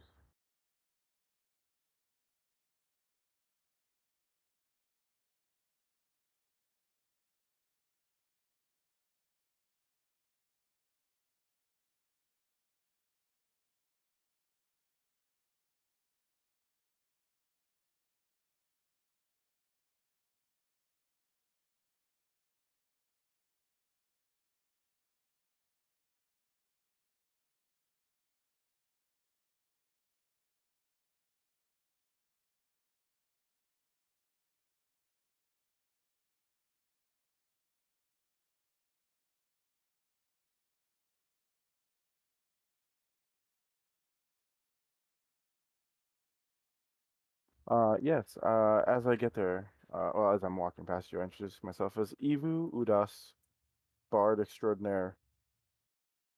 Uh, Goodness. you notice that I am also a drow. Uh, Das. and I am on my way to a ruin that I heard rumor of in town. It is not so far from the city, roughly north, past an unfinished Lul statue. Uh, why are you carrying this dead body? Eva Udis Bard Extraordinaire. Oh, Drow Bard Extraordinaire. Is traveling north to a set of famed ruins. Right? Oh, Correct. north past a half-finished statue of Lulth. I think it's Lololth, right? Yes.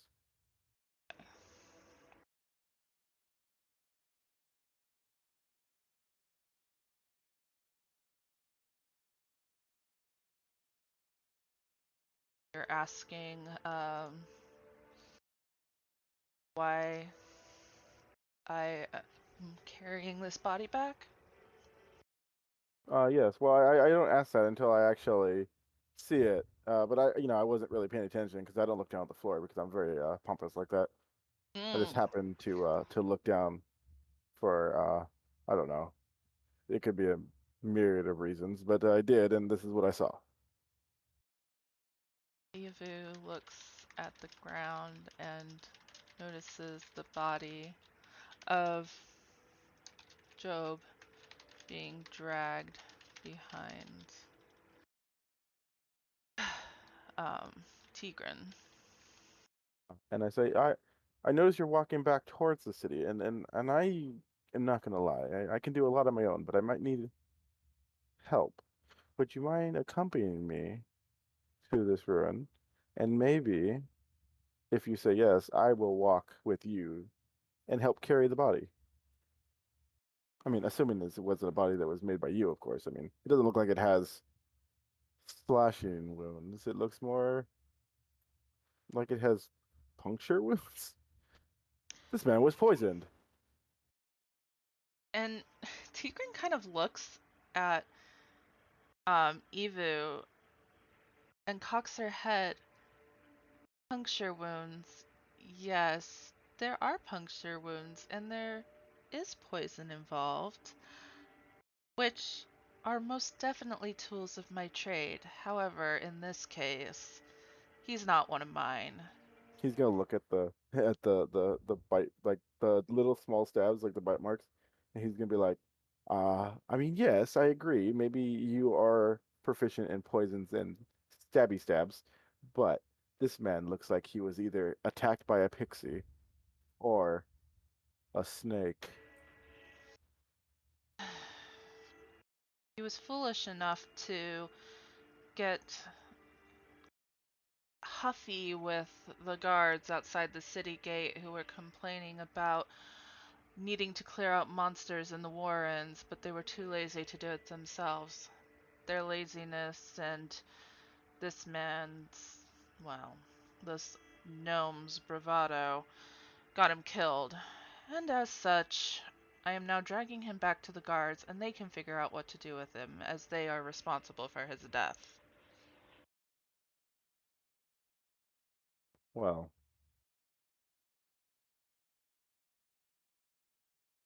yeah, I can see that could be a problem. I will help you. In fact, let us help each other. And I would like to roll a persuasion to have you go with me.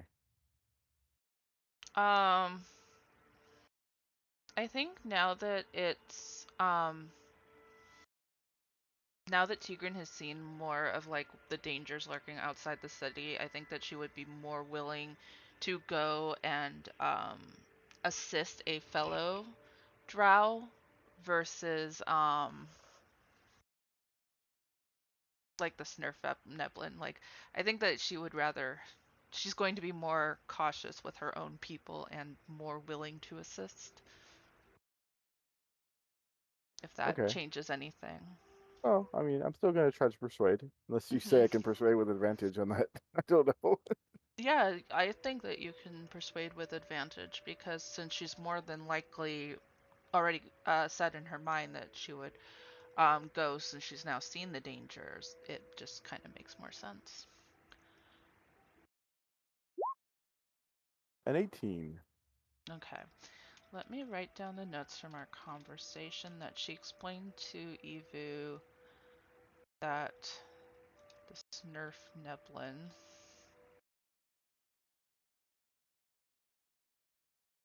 I spell that, so I'm just going to do it phonetically right now. Snurf Neblin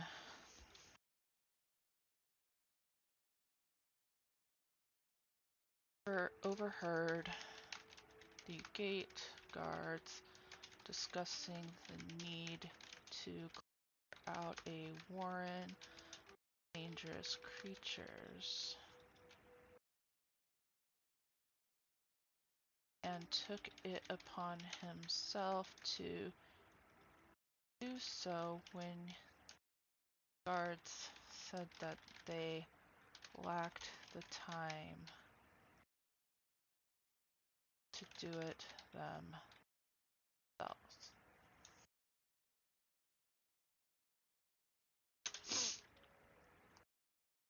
On the way, Aaron attacked by snakes and a what was the other thing? Crawling hand or something. Crawling claw. And a crawling claw, which ultimately led to his demise.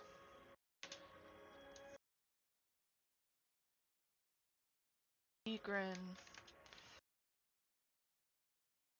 angered at the Tigran in her guilt over the unnecessary death, determined to drag his corpse back to the city, leave it to the guards who are at fault. Okay.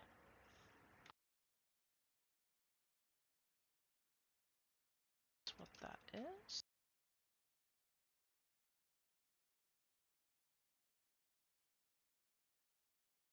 Attempts to persuade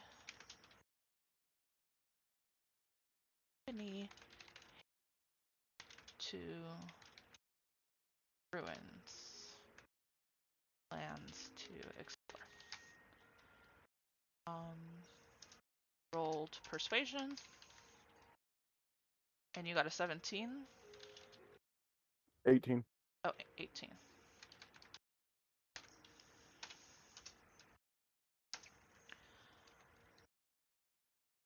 Akron agrees to accompany the Drow Bard to a combination of her guilt at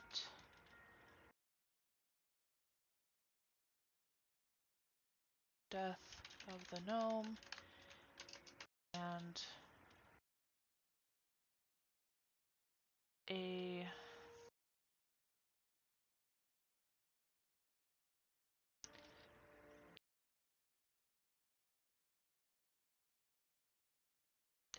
willingness to help a fellow drow.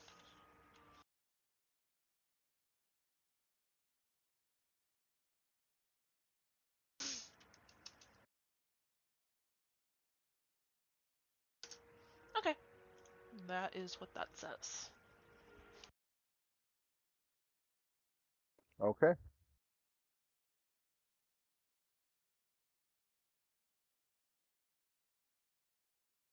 So now we have to, that we're back at the gates, huh? Yeah, I guess we would have walked back to the gates to go and take this body to the drow guard or to the guards. Okay.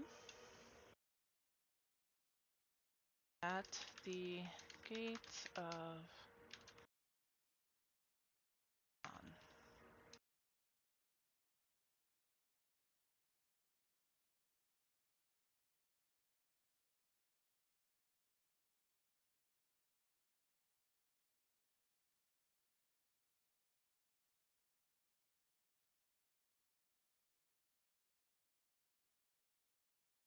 Okay, and then my first question was whether or not the body was further damaged during the trek.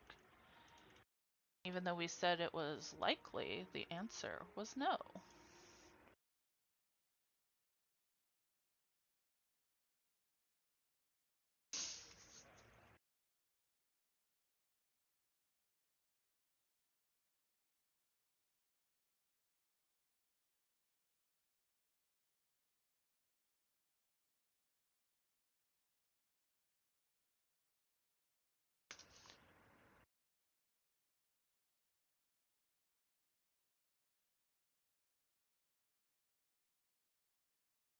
I guess a good question for the Oracle will be, are the same guards stationed at the gate as when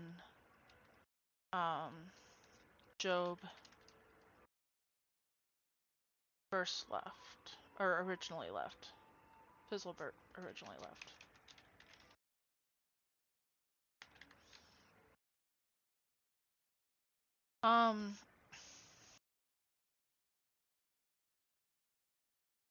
How long do you think that this whole chain of events would have taken?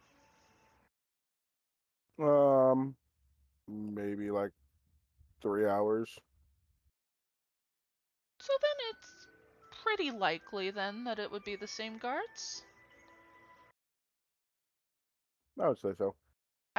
Likely, highly likely, or certainty? I think it's... I would probably say highly likely. I mean, most shifts Yeah. are going to be at least 8 hours. Yeah, that was my thought as well. Highly likely. So roll 1d20.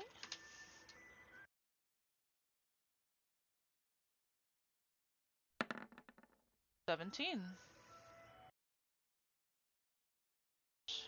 17 plus 5 equals 22, which is yes and.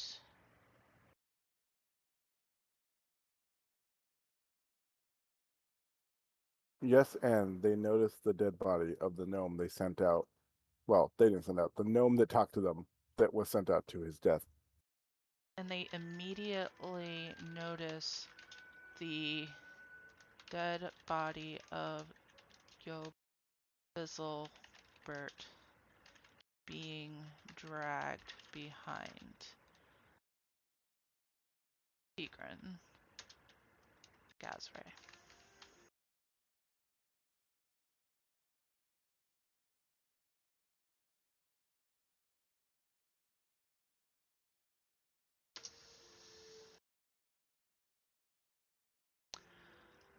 Okay.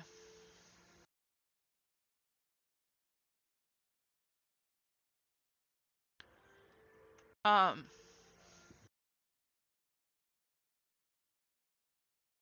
at this point, Tigran would immediately like drop the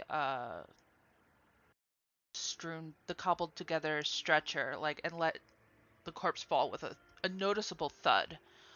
Um, and start laying into the guards.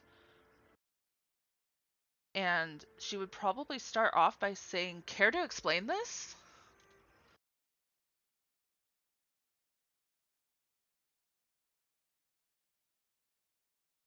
I think the guards would probably say that they never sent them out there in the first place, and he said he was going to do it for free.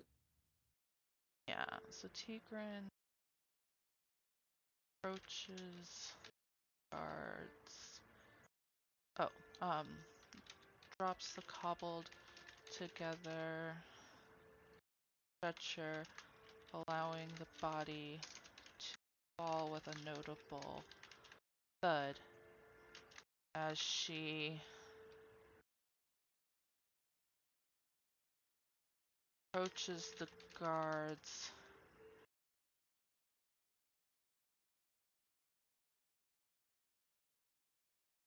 Angrily asking them, no, angrily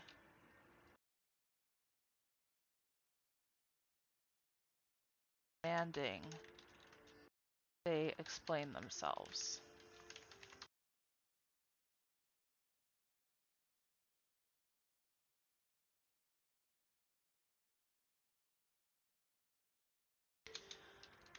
The two guards tell her that the gnome,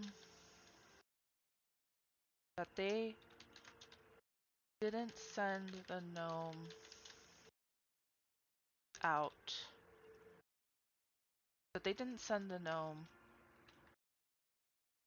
to Warren's, that he had insisted upon doing so despite knowing that he wouldn't receive any pay. Does that sound good? Yep.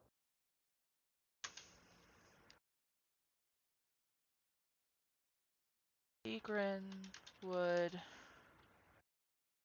retort that it didn't matter whether they sent him or not, that they were ultimately responsible for his death by failing to do their jobs to clear the warren in the first place.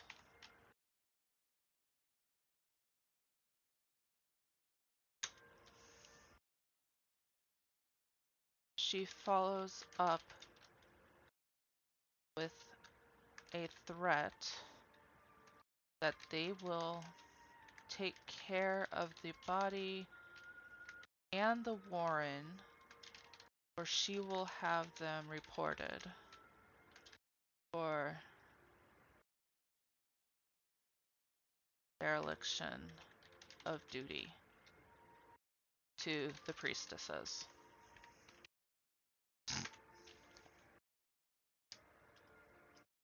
Have them reported to the priestesses for dereliction of duty.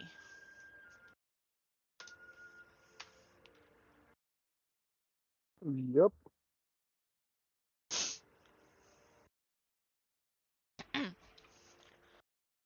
And then that will beg the question to the oracle: are the guards likely... Oh, will the guards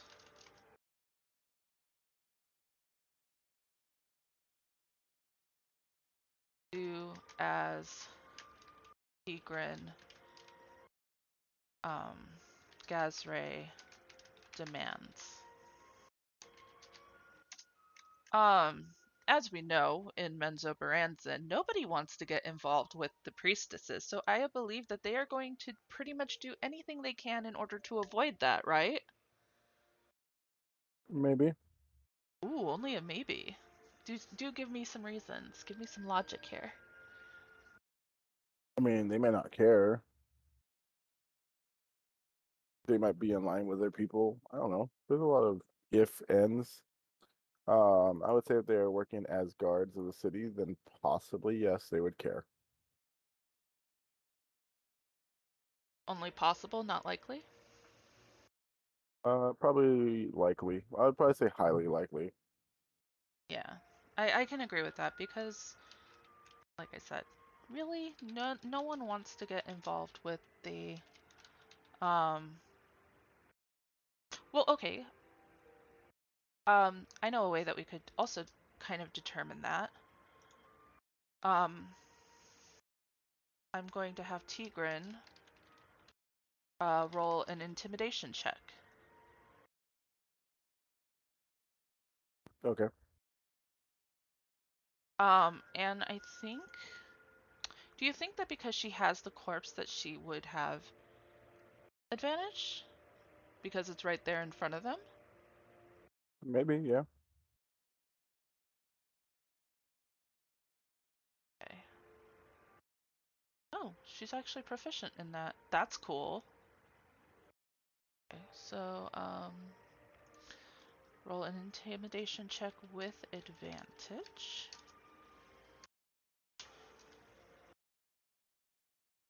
Excuse me.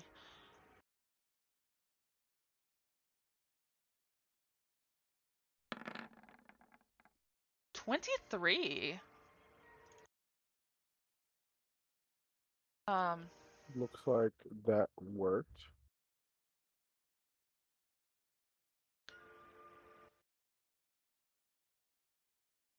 um, I believe that that makes the modifier a highly likely. I think that's, yeah. +5 modify, highly likely.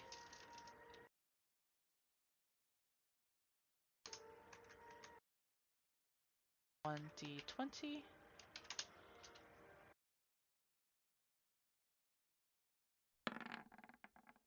14 plus 15, which equals 19. 19 is yes and. Maybe they're like, yes, and we will get on working on clearing the Warrens out as soon as possible. Well, she already threatened them to ensure that they were going to do it. Okay. Um, that was part of her statement to them,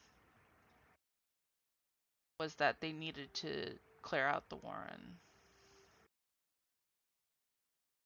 Um,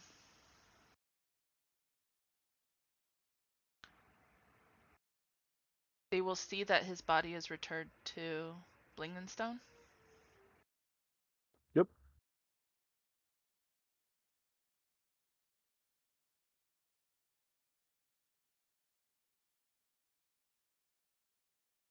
I think that's reasonable.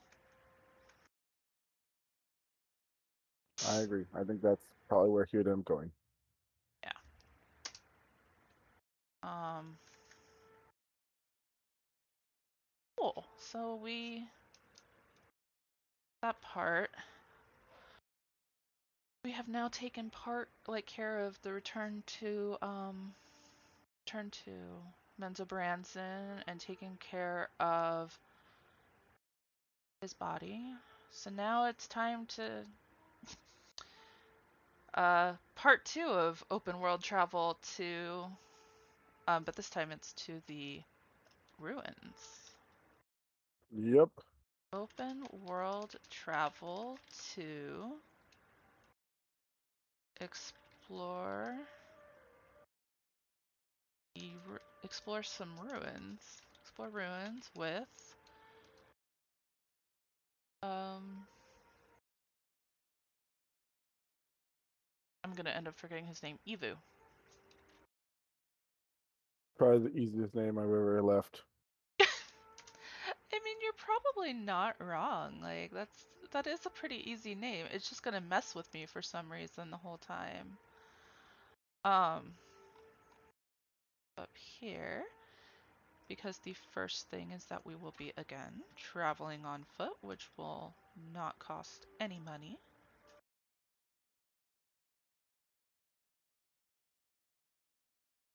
There's no roll for that. And then the second question is, did we have any random encounters? Um, while traveling toward the Warrens. Okay, so that, toward the ruins. Now it's time to roll 6d100s. I shall roll. Okay, and then read the numbers to me. Ooh, we didn't get any. 35, 5. 69, Nice. 41, 41. 50, 50. 84, 4. 66. 66. That means no encounters. Unfortunate. Kind Mm, of. maybe. No, probably not, honestly. So yeah, go into the next thing. And it is that we reach the ruins. Yeah, and upon reaching the ruins, what we see first is going to be determined by a few tables. Okay, well, what is this? See, reach the ruins.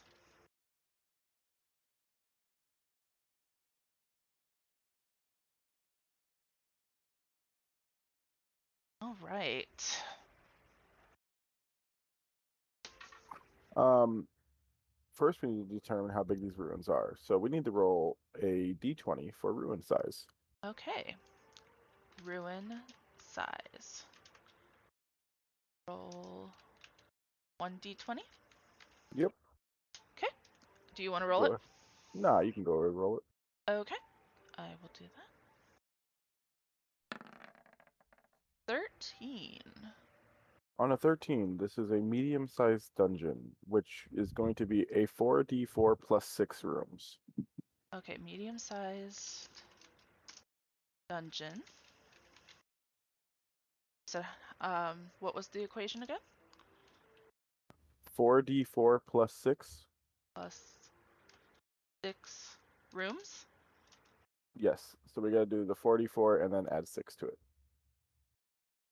I will do that.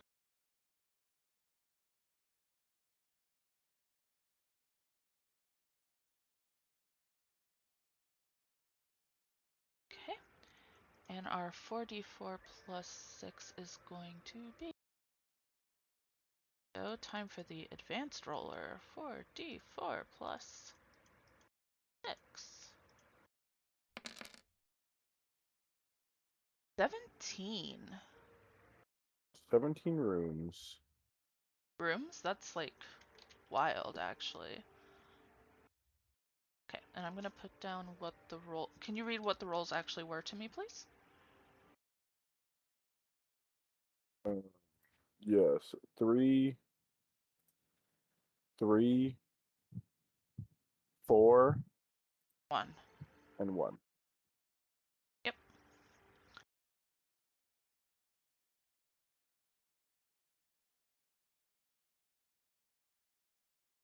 Okay.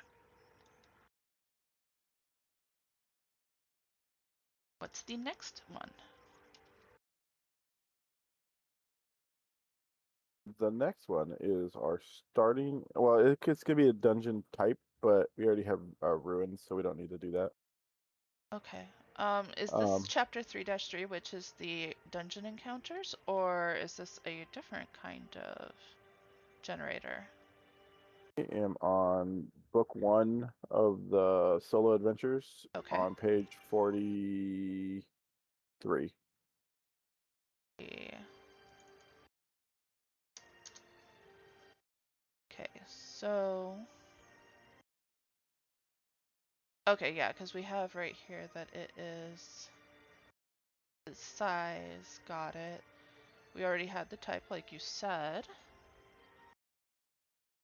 So now the next one is the starting area, right? Yep.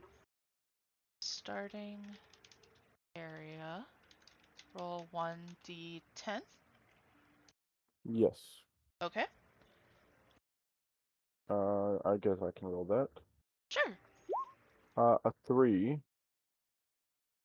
Which is a room. a room. Of course it is. And then we need to roll on the room table. Okay. Room type table. Which is going to be roll D20. 1d20. Mm-hmm. Okay, and we got Um, I will roll a 20.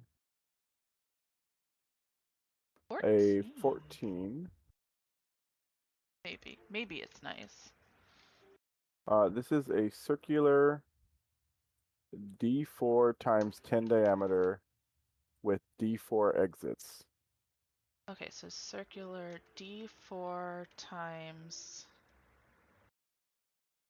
10 Yes. diameter Yes. with 1d4 exits. Uh, yes. Okay, so I will roll the d first d4, which is Okay. 1. Um, So 10 diameter. yeah, that is going to be 10.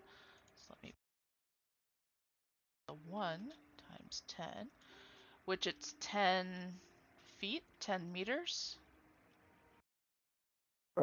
10 diameter. But that doesn't. So, What unit though? oh, I'm assuming feet because we're working with feet. Okay, 10-foot diameter room with the next 1d4. One exit. Okay. That's So, pretty direct.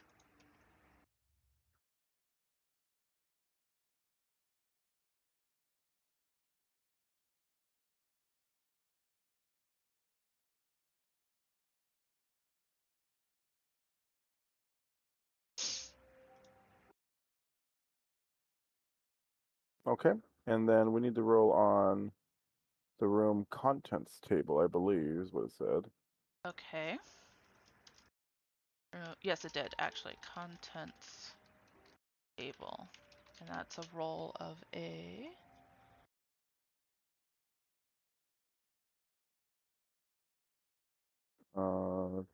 Hold on. Yeah, sorry. It's Getting okay. down there. Um, wow, actually. Looks like it's a D100. Yeah, D100. Okay.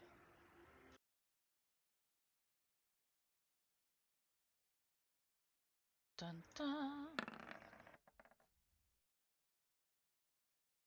32.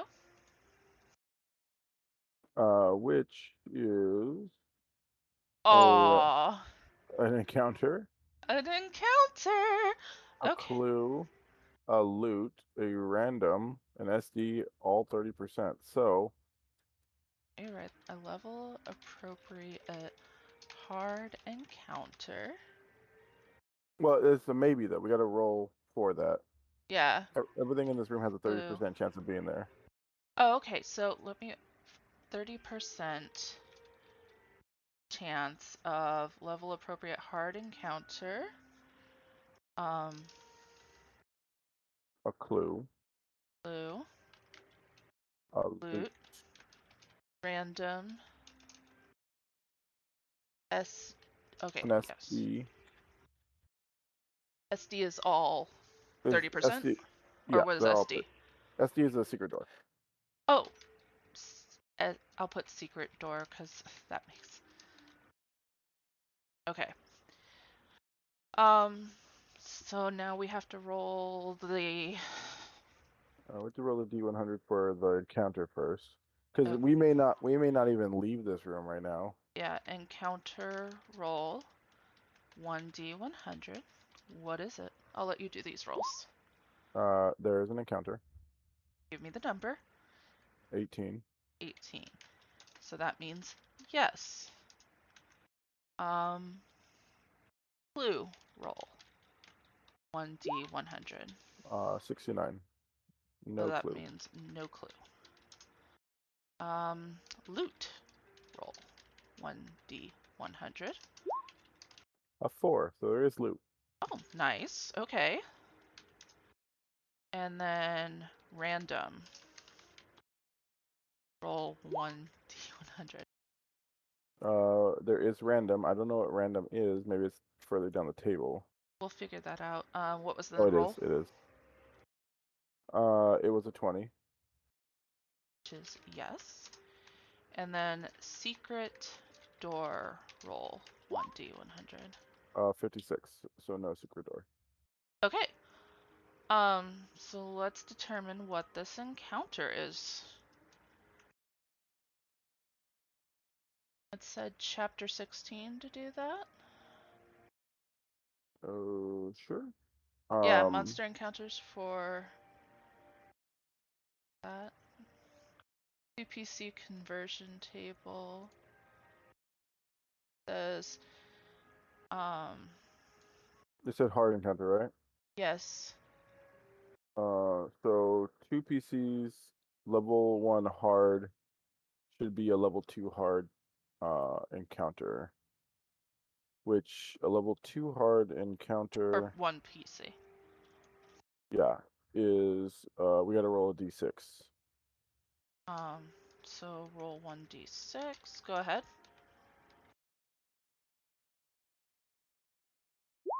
4, Okay. which is a 1 CR quarter 1 CR 1/4. and 1 CR 1/8. 1 CR 1/8.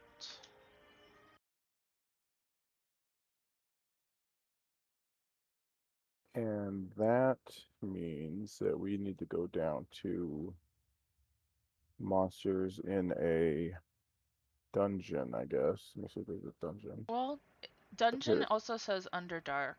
Yeah, so it's the same table. Yeah.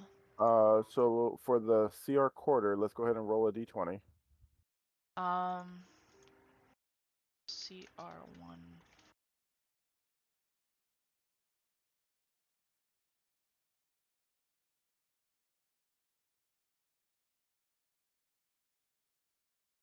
Quarter. Right here. 5. Okay, giant centipede. Oh! Giant centipede. Okay. Um, and then for the 1/8, We're gonna roll a d12. 12 CR 1/0. 8. And we are going to get a da da da. A 1!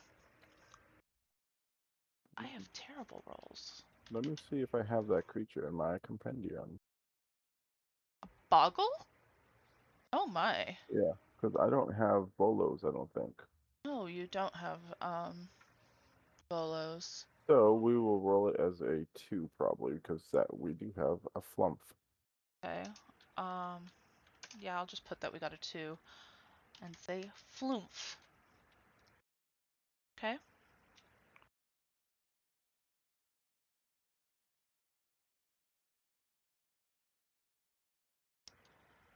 Do we want to keep determining the things in the room before we do combat, or do you want to do the combat first and then determine stuff in the room?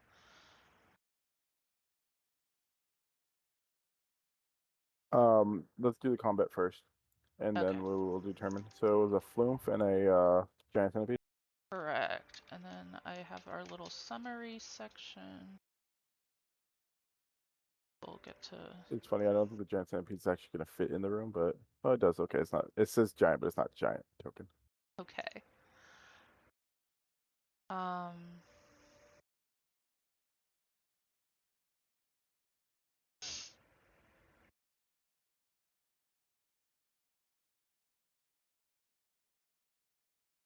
Oh, we're down there now.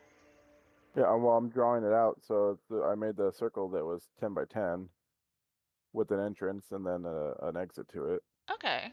Oh, I had the dice roller over where you were doing this Oh, then. That was my bad.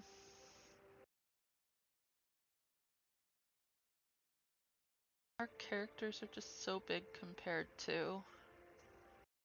well, it's because this room is kind of tiny. Yeah, it's a really small room, like in reality. I guess I can switch. Just roll 20 right now, because everything that we're going to be doing Uh, is going to be in here. Unless there's yeah. more notes I need to take.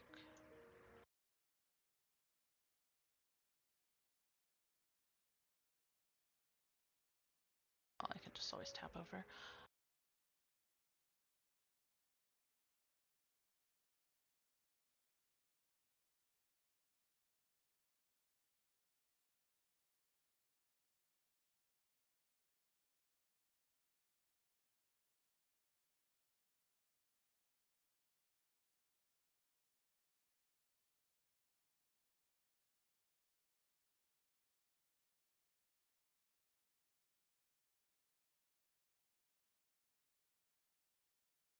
Sorry, making an initiative button. No, that's perfectly fine.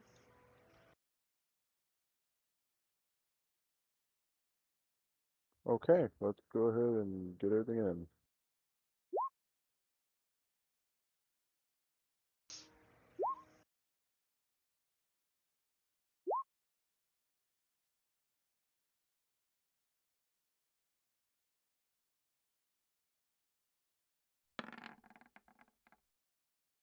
You know, I had excellent stat rolls, and yet you wouldn't be able to guess that based on how I've been rolling tonight at all.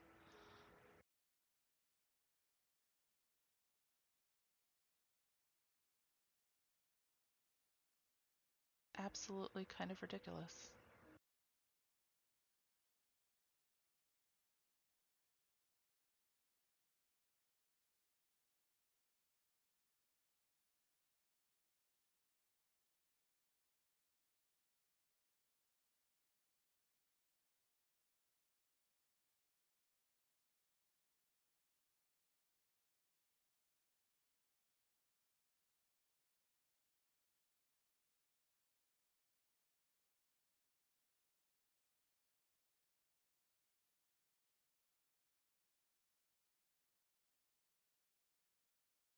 Okay, so first up is Evu, Nice.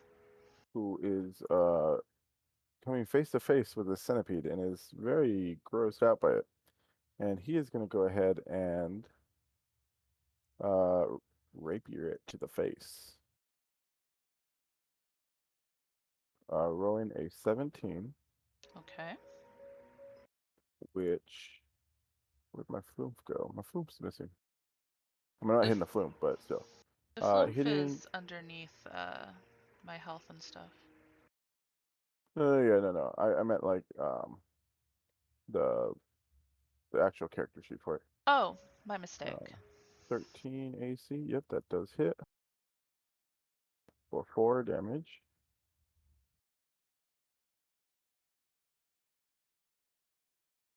Outright killing the centipede.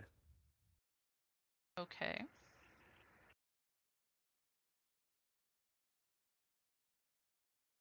Bringing it up to Tigrin.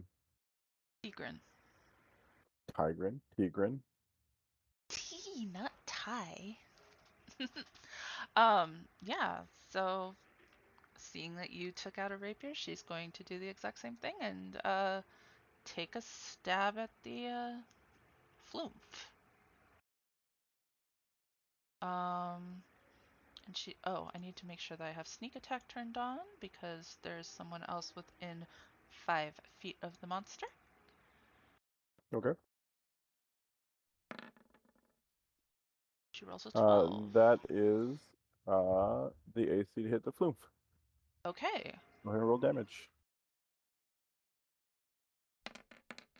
So yeah, she Oh, wow, does yeah. This flume 15. was poor flume.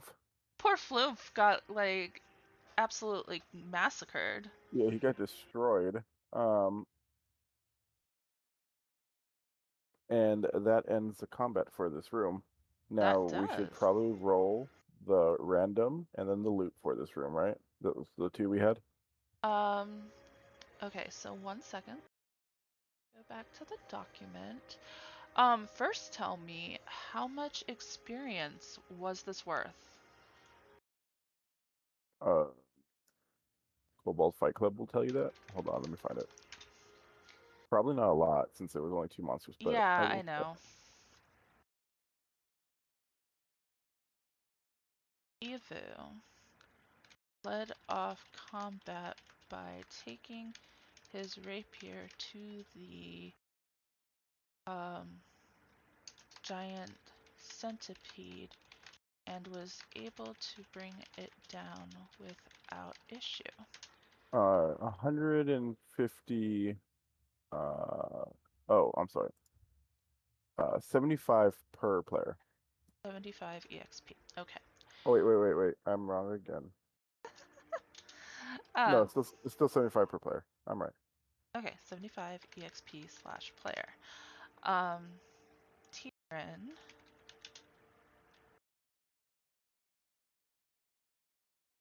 also used her rapier against the flume and eviscerated it. Ultimately, eviscerated it. I think that's a simple summary. Yep. And then give me 1 second. I'll be right back. Yeah, no, take your time. I'll.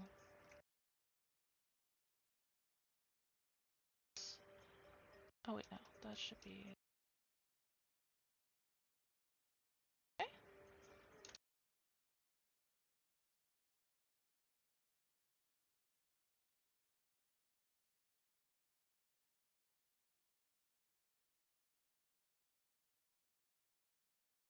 To be found in this chamber. Oh, in this room.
to. Hello, Welcome back. I am back. Okay, so we're ready to roll for random architecture feature tables? I thought we were doing the loot roll first. Well, because the architecture might have something in here that the loot might be in. Okay, so the random roll first and then loot? Yes. Okay, let me switch.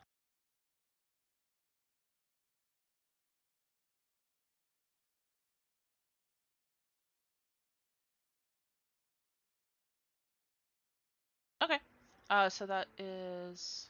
What are we rolling? A d20. Okay, one.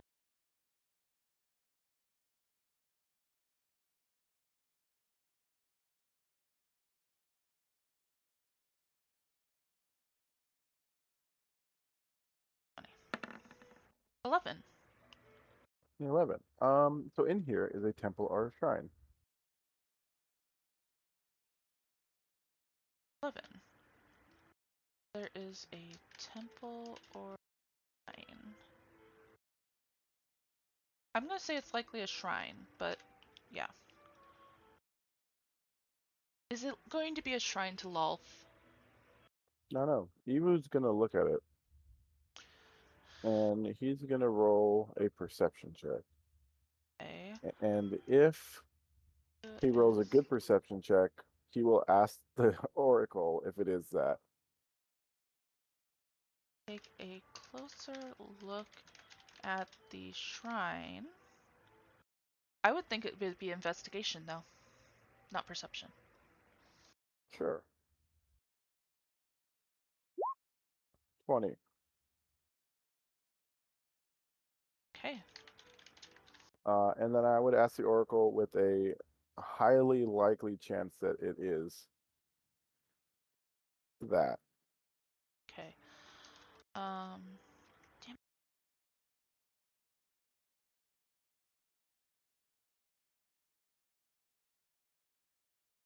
Rolled. Your result you said was 20, Yes. which means highly likely modifier is what we're giving it. Yes. Okay. Um. So you are asking the oracle, is this a shrine of Lolth or to Lolth? Yes. So highly likely modifier is 5. Yes. Roll 1d20.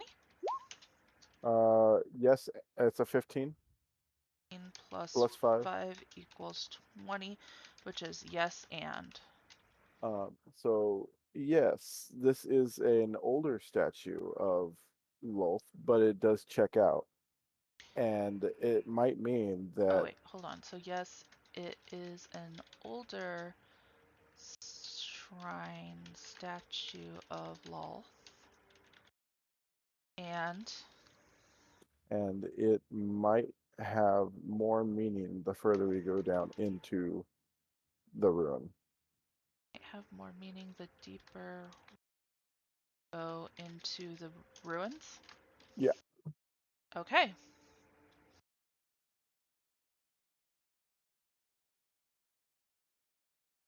Um, so next is loot. Yes. I'm just gonna get rid of the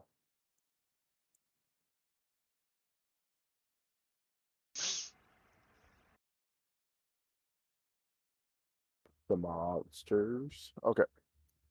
So for loot, we need to roll stuff. Stuff and junk. Roll some dice. If I can find the loot table.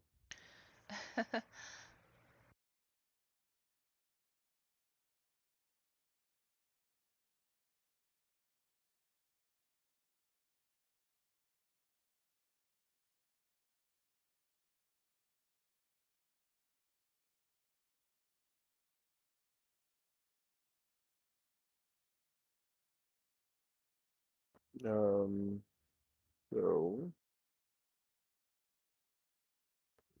Loot table is there a loot table? Because I don't see one. Maybe there is. Let me go to the other document. Oh So, yeah, loot tables. Page 152. two.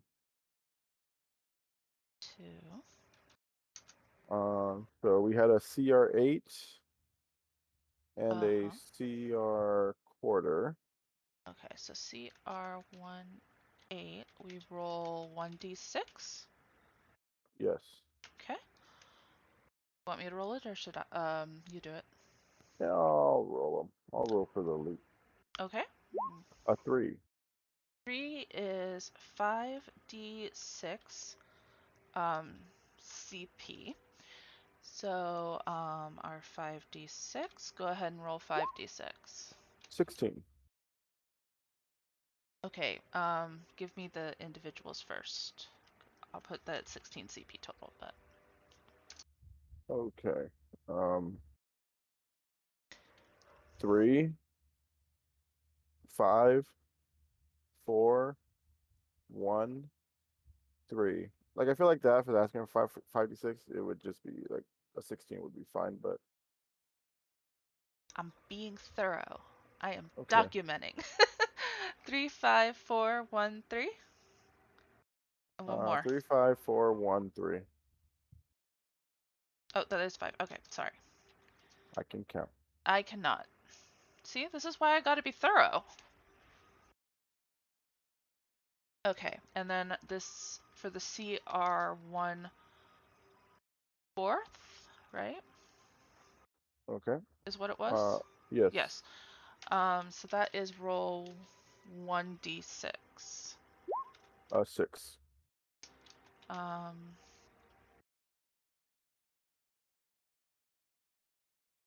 Let me put that was for 3. And this one's for a 6, which 6 is 1d6 plat. 6. Nice. Very nice, very nice. Damn, you and your rolls are good. So wait, what do we get total? We got 6 plat. 6 plat, 16 copper. Okay, well, I will take half of the copper, which is 8, and half of the plat, So which 3 is PP, 8 CP per player. yeah. Okay, Well, this has already been very really nice. worthwhile.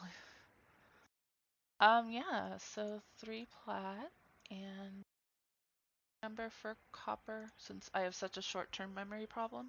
8. 8 copper. Okay. Um, Very nice.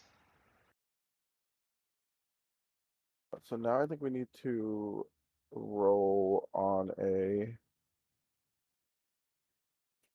So we rolled that there wasn't a secret door, so the next thing that we have to roll is going to be the passage, I believe.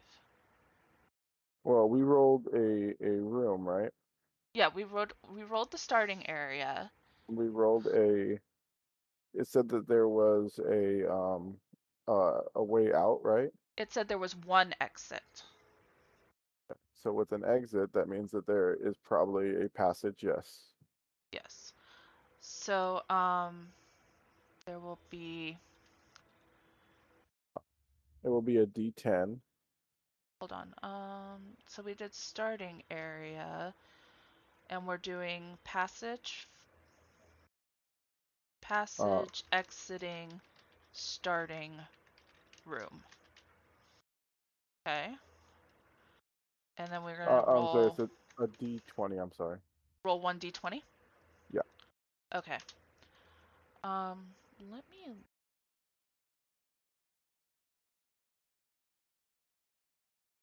a little bit easier for me to break up in my vision because I keep getting lost at what I'm looking at details wise.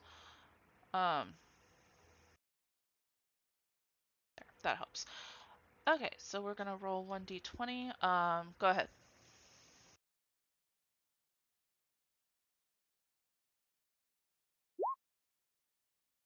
Oh, did I roll two? Yeah, I'm sorry. 12. 12. This is the passage. So it says for a 12, it's a door in right wall, go to door table. Right wall. So let me go ahead and draw that real quick. So interesting, like we basically exit into the passage and immediately there's a door to the right, is what we're Yeah, saying? looks. I would assume that's an L, right? Yes, it would be like an L, and there'd be a door there. So now we're going to the door table, which the door table is. Here we go. Door in right wall. That is a roll 1d100.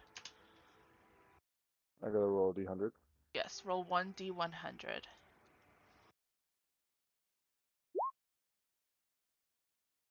What did you get? 41.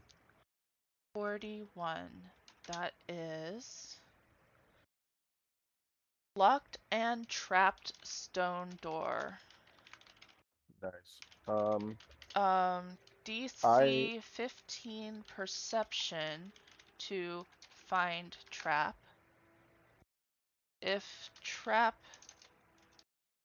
disarmed slash avoided slash triggered, roll 1d4 to determine what's on the other side. I don't think I can. Well, let me see. I'm pretty sure my passive perception is a 12, and you said it needed a what? A 14? 15 15. What's to your find the passive trap. perception? So my passive perception is 13. Okay, so we both don't see it passively. Um, ask the Oracle if we would look for traps. And for me, I mean, I think you should probably ask that because you would probably be more likely to do so. Okay. So yeah. Would Well, do you want me to ask if both of us would and then each of us gets an answer, or should I Oh, just I ask for me? 100% would not ask. Like, I Okay. would not look for traps. I, that's fair. Would Tigrin, Yaz, Ray stop to look for a trap before attempting to open the stone door? I mean, realistically, I think because knowing her line of work, she would be like like it's a certainty. It's a certainty that she would do that. So that's Oh, like a +8 modifier, right? I mean, if that's what you think, yes. Well, I just think that because of like her skill set and the fact that like she is used to working in like the seedier places, knowing that like traps and such are a thing. I, Yeah. I I just would see that. say I would say that's fine. But going forward, I think we should use behaviors from the other book to before we go into dungeons. Oh, well, we didn't establish that yet. No, I know because we haven't done a dungeon yet. This is the first time. So we should have done that before we went in. Probably, but it's fine. Let's go through here and then we'll figure it out. Mm, darn it. Where's that DM magic when you need it? We don't have Roll one. one Give d. them up. No, we did, didn't we? So roll one d20. Oh, only a 4. Well, 4 plus 8 is probably still passing, 4 plus 8 equals 12. which I think is a yes, but Yes, but she isn't as familiar with the types of traps found in these ruins versus, oh, compared to contemporary ones. I think that's a good caveat. Maybe. I'm trying to think.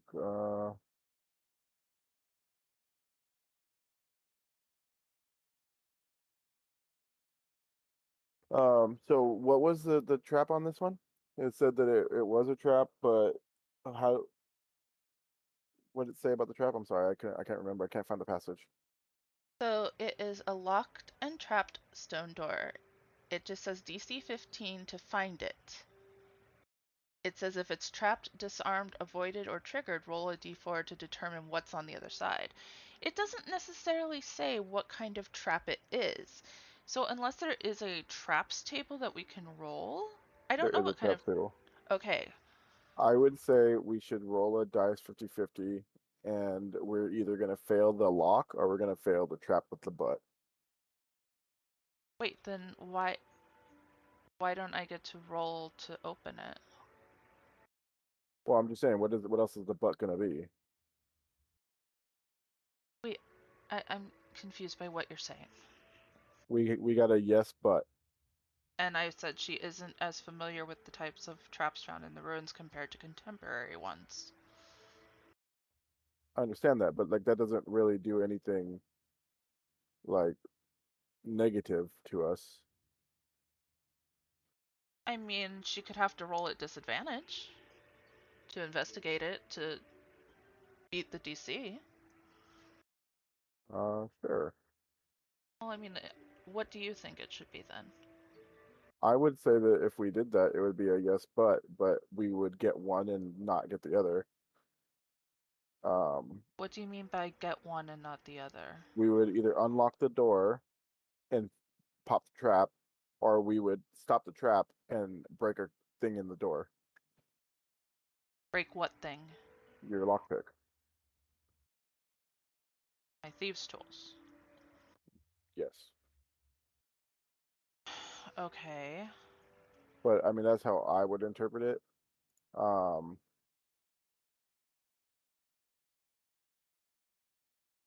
But due to her unfamiliarity with these types of traps, she will either. What are your options? no, I'm saying like I'm just saying that's what I think. I mean, I don't. It doesn't matter how which way you go about it. If you want to do the rolls for both, that's fine. But there has to be a but that's gonna be more than. But these are odd looking things. If you want to do disadvantage on the lockpick or disadvantage on the trap investigate, that's fine too.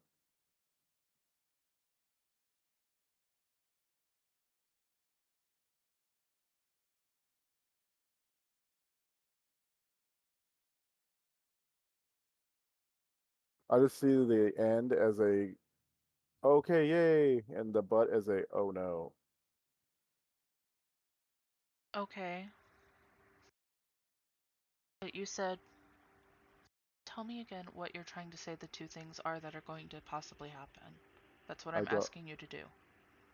I know, but I said one of them is we either A, unlock the door and fail the trap, or B, fail the trap, or I'm sorry, and B, fail unlocking the door and pass the trap. So the exact opposite of the two. She will either unlock the door springing the trap or fail to unlock the door.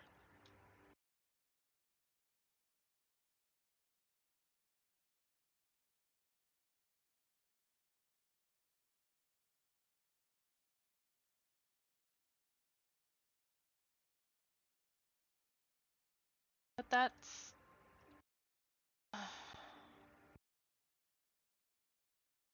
Unlock the door.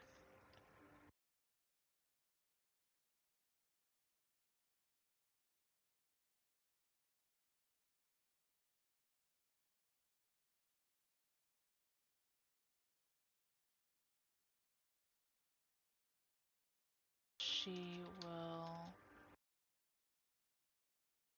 But like I said, if you wanted to get disadvantage on the rolls, that's fine too. However you want to do it.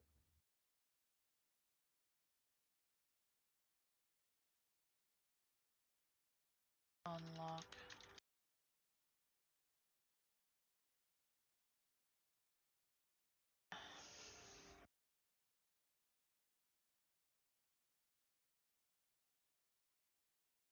I just think that the way that you're trying to put this is like it's awkward because like Now, what do you interpret the butt as then? I said, the way that I would interpret it is that she's not familiar with these types of traps because they are from a different time period. She's more familiar with contemporary ones, and then she'd end up having to roll at disadvantage due to her lack of familiarity. That is how I would do it. And I said, go ahead and do that.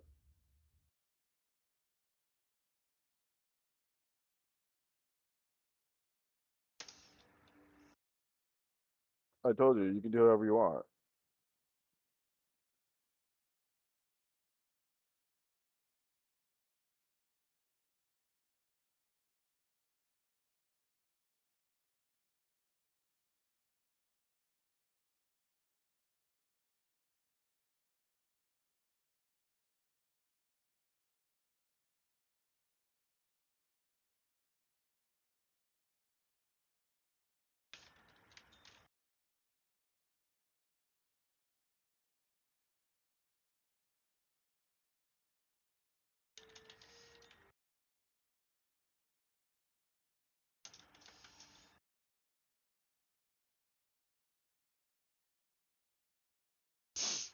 Okay.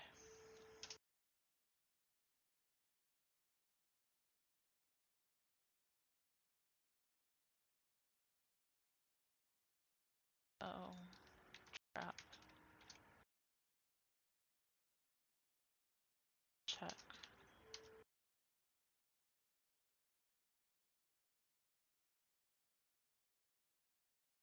See a 15. Just gonna roll investigation with disadvantage. Oh, well, but she'll use her thieves' tools.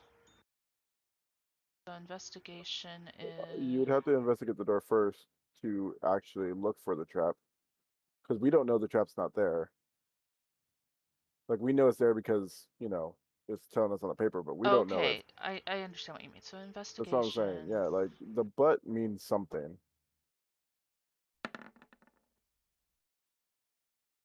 Rolled a 22. Okay, so then I would say that you would know that the trap is there, and now I would say just roll your thieves tools on it, or well, your thieves tools. Well, let's okay. Now that we know the trap's there, let's see what the trap is because it might be magical. Is a trap on the stone door. Where is that at though? Where's the trap table?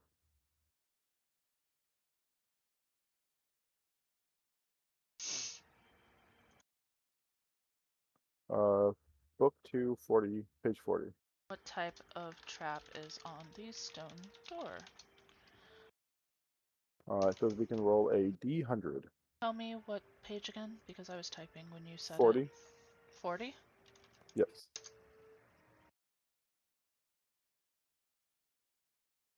Where on 40? In what book? Book 2. Oh, that's why.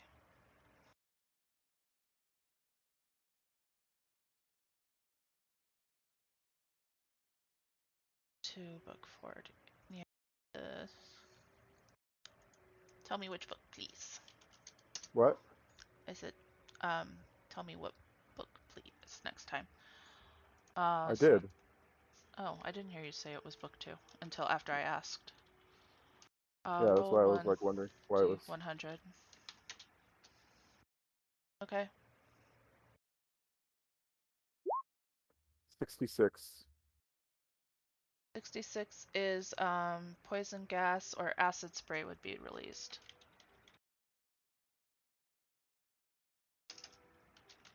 Okay. So those are It was a um, DC 15 to notice it, and DC 16 to unarm it. Okay, so go ahead and roll your thieves tools on it. Um,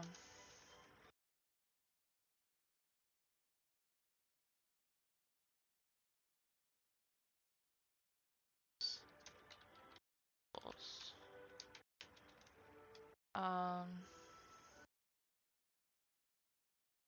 then I assume I'd be rolling it with Dex.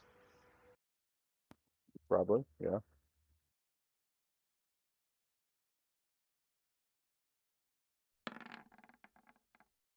Three. Okay, so I would say that the trap is now disarmed. And now we need to roll to unlock the door. Okay, give a DC on the door. Um, so it just said the door was locked. The DC was 15 perception to find the trap. It doesn't say anything about a DC to unlock the door. Okay, well then we'll just assume it's probably a DC 12 then. DC 12 to unlock it. Probably. Okay.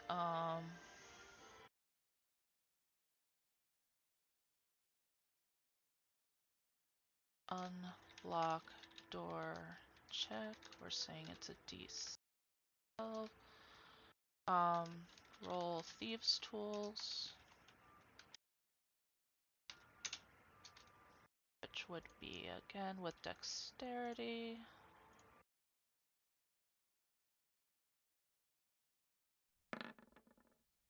13. Okay.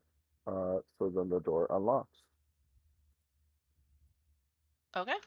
And then does it say it leads to anything after that? Or do we have to figure that out? Hold on. It says that we have to roll a 1d4 afterwards to determine what's on the other side. A 1. 4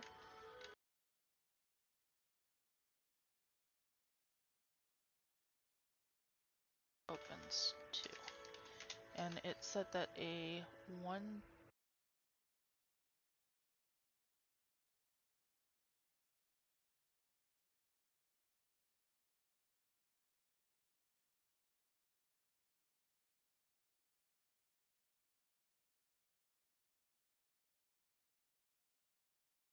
for a 1, it is another passage. Okay.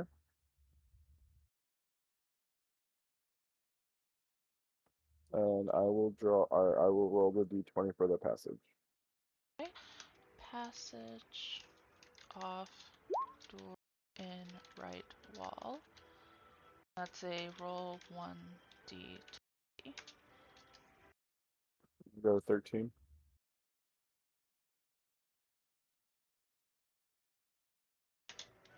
Which is, I need to go up, I believe.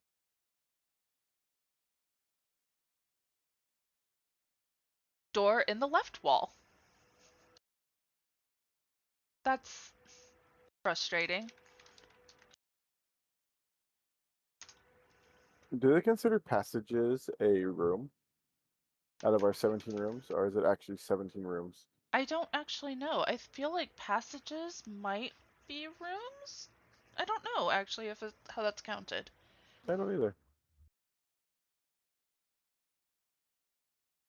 Oh well, we'll figure it out. Door in left wall. Off passage. Um, so that's going to be roll 1d100. 34. Four. And I will go. Okay. Wooden door locked. DC 15 thieves tool check, or it will have to be smashed.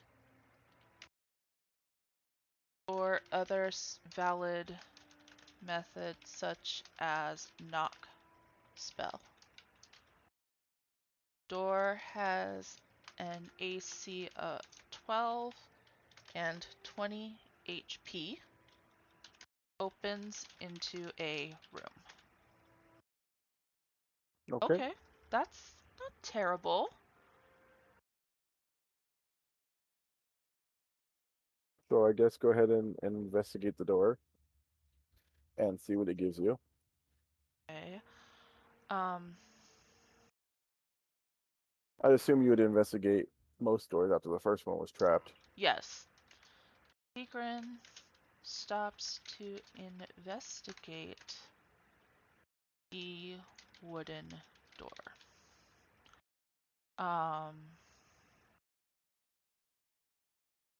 it was a well, it says DC 15 to open it. What are we saying it's going to be to even notice the trap in the first place? I mean, it's just a first level dungeon. It shouldn't be more than 10 or 12. Okay, so we'll say DC 10, because that makes sense. Um, Yeah, we've been using 12 for pretty much everything because it's just in the middle. do you think that now that she's more aware of there being doors or traps that she's going to be more, I don't need advantage, never mind. 15, 20. Okay, yeah, so rolls 20.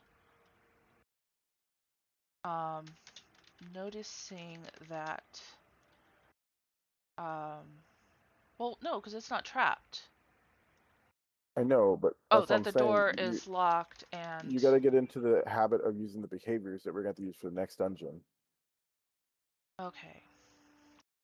Notices that the door is not trapped and is instead just locked.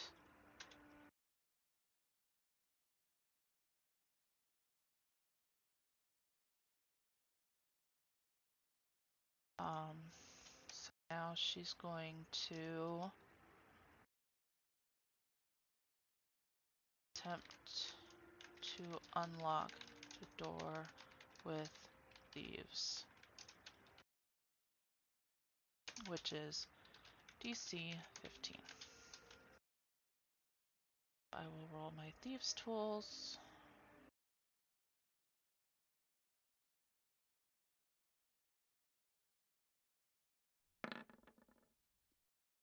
13. Um, So we didn't beat the DC for it. no, she didn't actually that time. Okay. Well, I mean, seeing that it's locked 13. and I have the quest to come in here, I am going to step by and start beating the crap out of this door. Unable to lock. So you're I'm going to use no, I guess.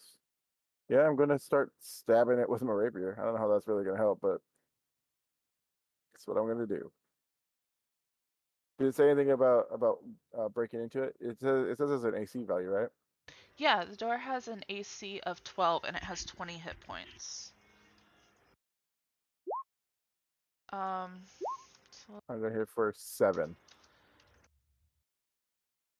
after failing to unlock the door with her tools, Evu steps up to the door and starts to smash it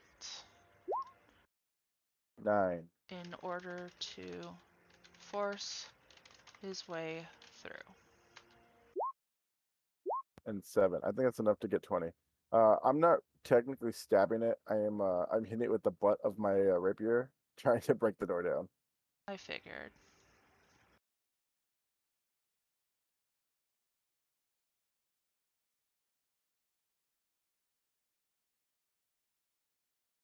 There. And that's gonna put us in a room. Um, yes, it opens into a room. Room. And door in left wall. Um, so rooms are 1d20? Yep. And I rolled a 14, Oh, which is another it's the same type of room as the last one. hold on. That went to passages. Oh. Ah, 14. Circular. Um, 1d4 times 10.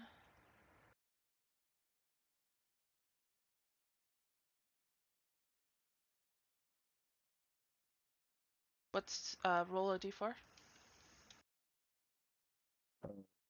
Okay. Uh,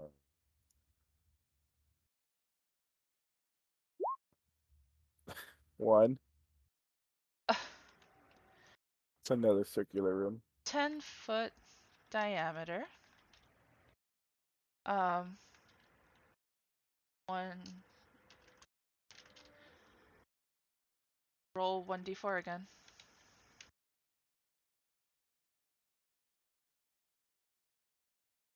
Yeah. Give me one second. D4. 4. Oh, this one has 4 exits. Well, we need more room, so that's good. Yeah, definitely.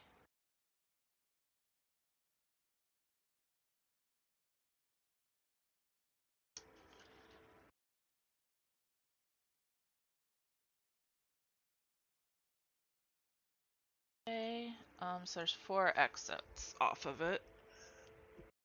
Does that include the exit that we're technically going in through? I think so, So it means 3 other openings. which is good because that means there's one on each side.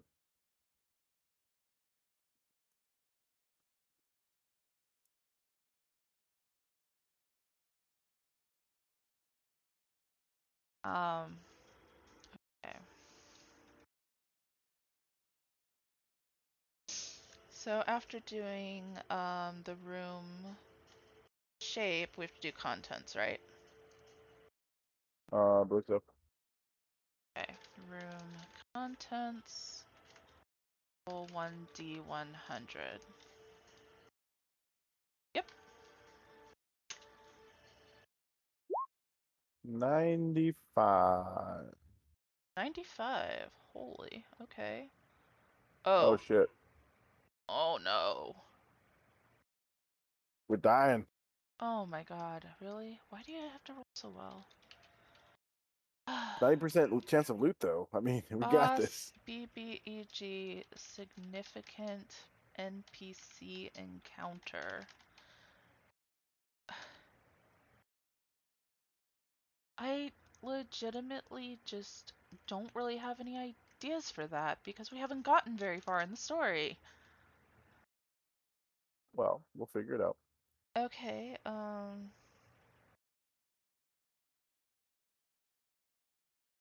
oh my gosh, it's gonna be those 2 guards that we pissed off. Maybe.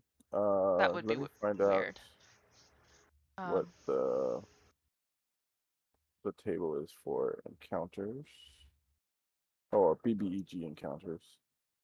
that's fine. I need to write down the. Okay, so it says loot.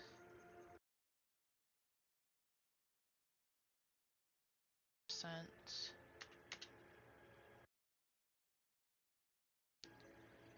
Um, Oh, that's individual treasure and hoard.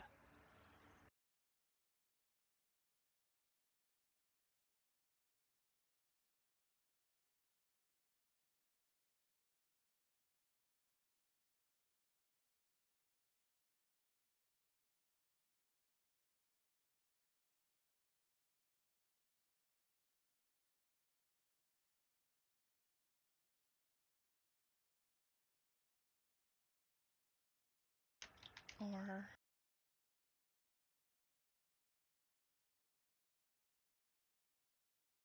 oh, hoard table is 15-20 on.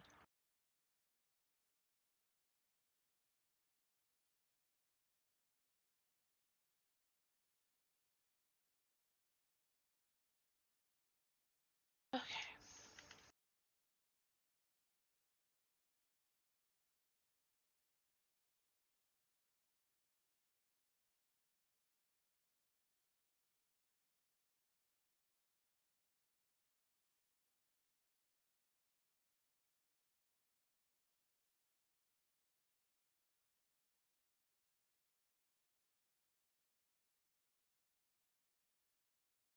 It would have told us to roll random architecture with the word random, right? Mm-hmm. Okay. That's what I thought. So we need to roll for our boss difficulty. Well, it said it was what, difficult or deadly? What did it say in So the it thing? says boss, BBEG, or significant NPC encounter. It does not have a difficulty. Okay, then roll a d6. For the okay, so boss, G, NP, 1d6. Okay. 4. Okay, so that would be a hard encounter. Hard encounter.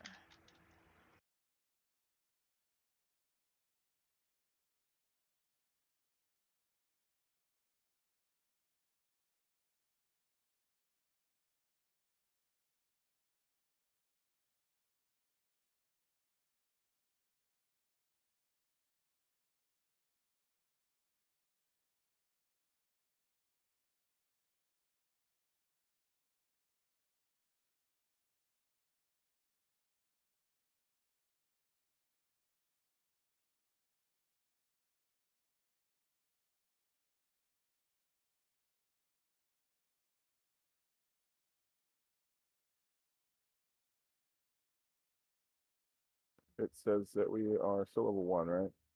Level 1 hard encounter is a level 2 hard encounter for one PC.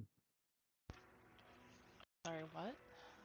I'm just doing stuff in my head. We need another d6 to determine the type of encounter.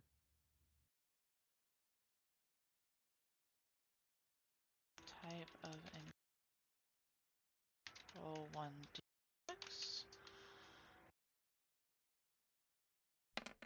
3. Okay. 3 is going to give us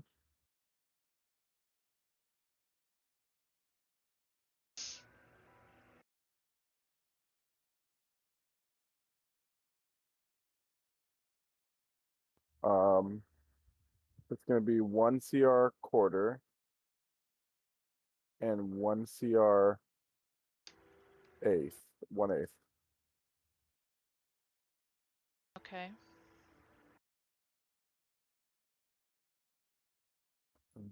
Let me kind of do some checking on stuff.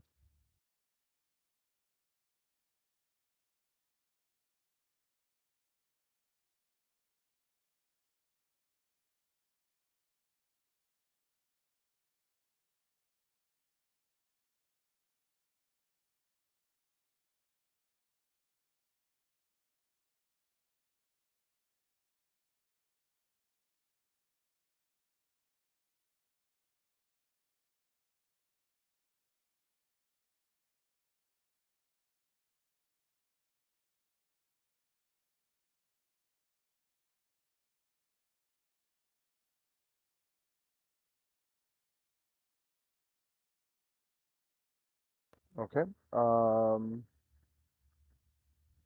We are still in the Underdark, and that means that we will be using the Underdark table.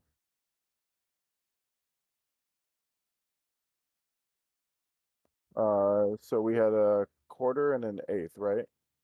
That is correct. Let's roll a d20 on the quarter table. Location is and you said we're rolling on the which table first? The quarter. R1 quarter. What page is that on? It's Never on mind, I book found it. one. Okay. I found it. 1/4 is a d20.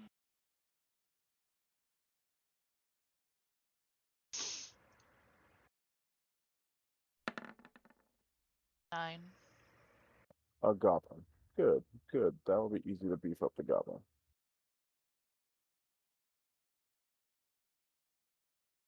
And then let's roll a d12 on the 1/8 table.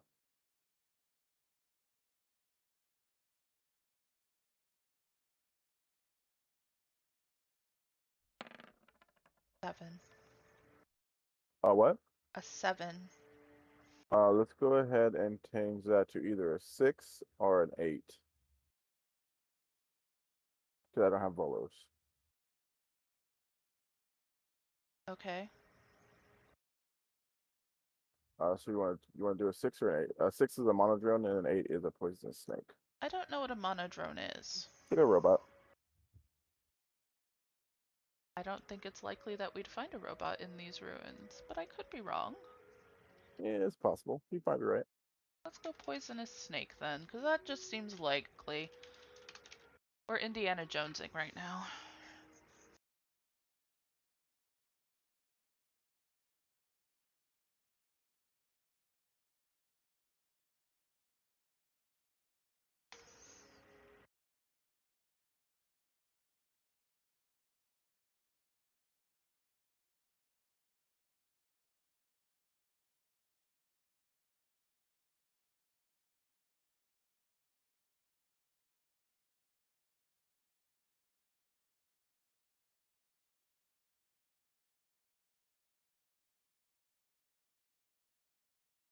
Now, this goblin is going to be a little bit different.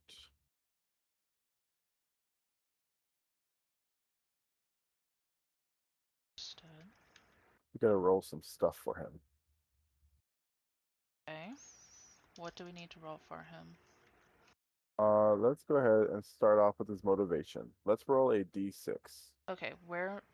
Oh, I see. Generating, right? Well, this is on book 2, 213.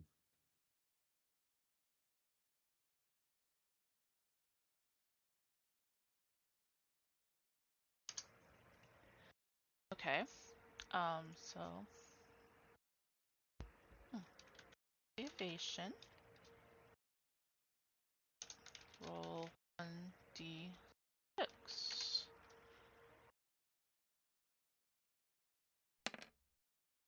1. Okay. His motivation is to uh, overthrow our usurpation. Usurp, meaning to take back power. Yeah, but I don't think that's how you say that word in front of overthrow. Usurp? I'm not using the full word. Usurp is a word. I know, that's why I was reading what it said on the thing.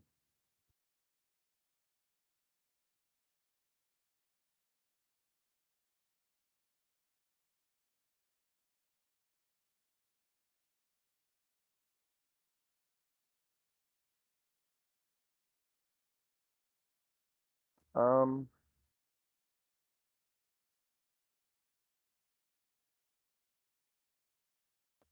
so do we think that this goblin might be have the motivation to overthrow something else in this dungeon?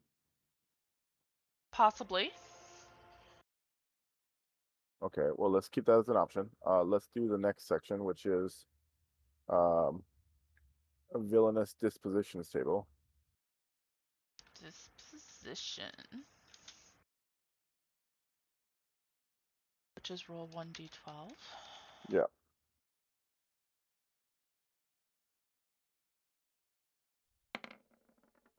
4. A 4 gives us envious, uh, Covetous. covetous. Envious, covetous. Yep, that is definitely, he's envious and covetous of the power of whatever he's looking to overthrow. Okay, and then let's go to the next thing. Method table. His methods. 1d6.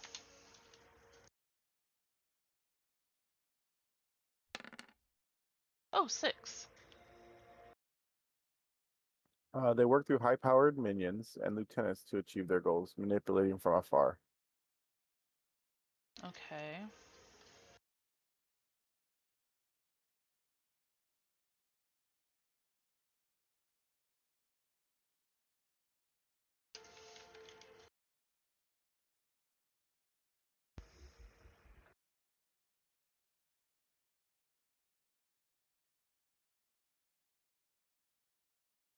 Now is a thing to give them, Distinctive feature.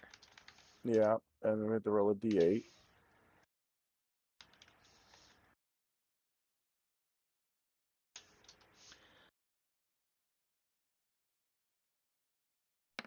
A 4. Uh, he is currently covered in scars. He has seen battle and is covered in scars. Okay. And now we need to figure out his weaknesses.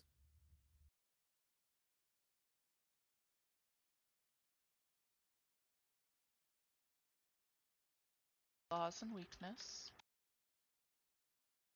Roll D8. 1d8.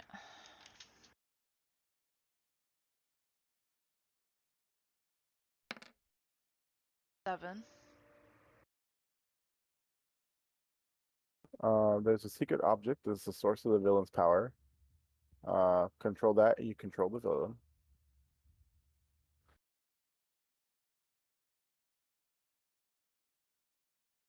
Okay.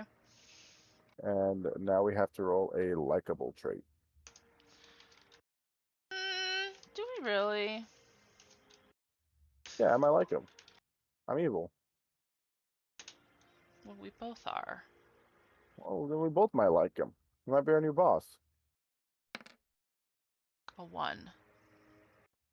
They possess impeccable manners and may even be quite hospitable to the party. That's funny.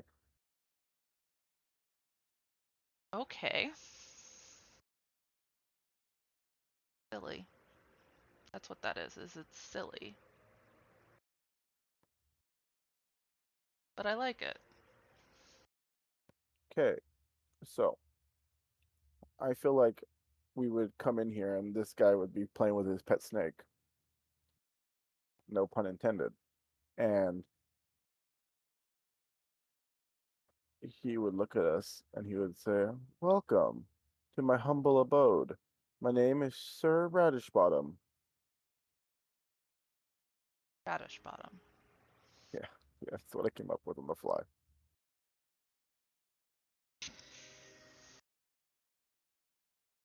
Um,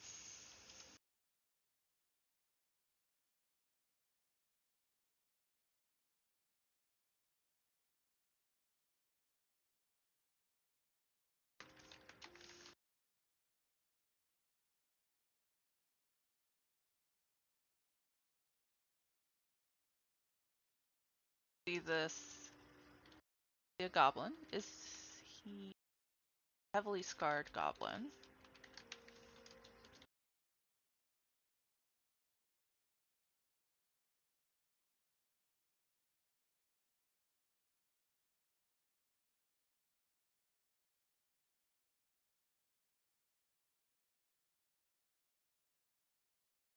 God, I really don't.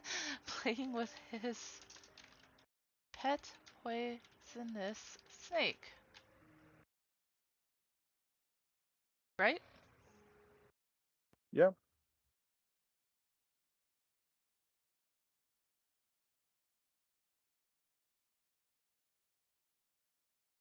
Well, Evu would be like, well, welcome.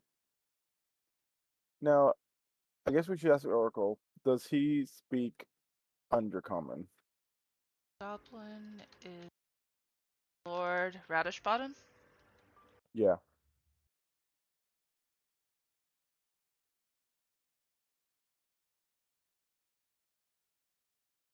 Does Lord Radish Bottom Undercommon?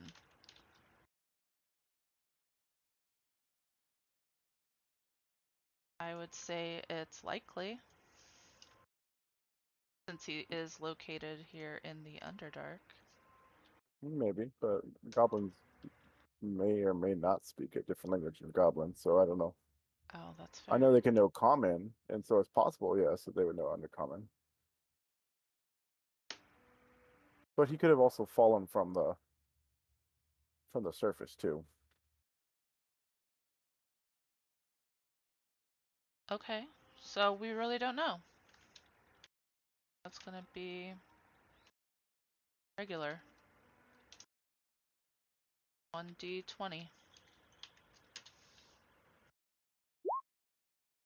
13. Plus 0 equals 13. I think it's just yes. Okay, so I will respond back and say, yes. Welcome. Not every day a goblin invites me into his humble abode.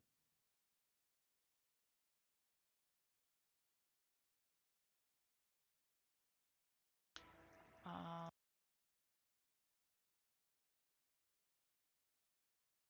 Wait, so Evu is responding because he. Okay. He attempts to communicate with us. Yeah, so he says, Lord Radish Bottom welcomes us to his abode. Is that what we're saying? Yes. Which Evu thanks him for inviting us in. Okay.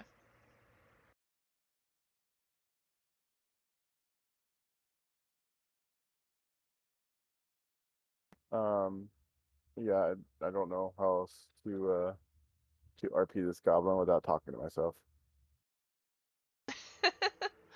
um. So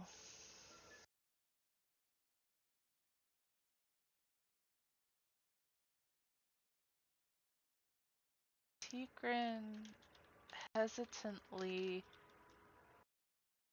follows Evu through the door, cautious. Um.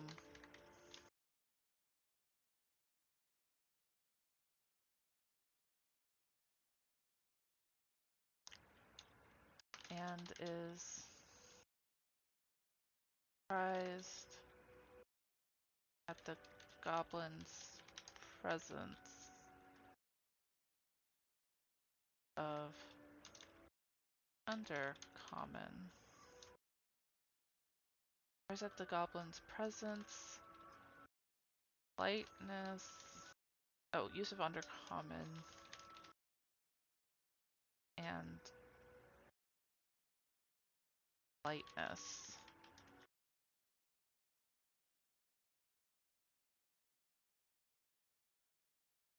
I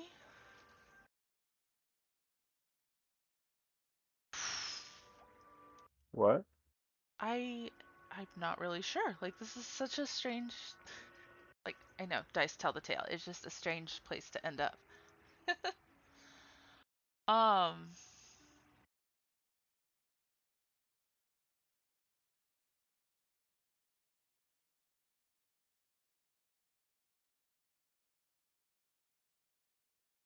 Uh, Tigran, obvious, um, makes sure to look around the room and and take note of each of the available, um, each of the exits available to her and Evu should trouble occur.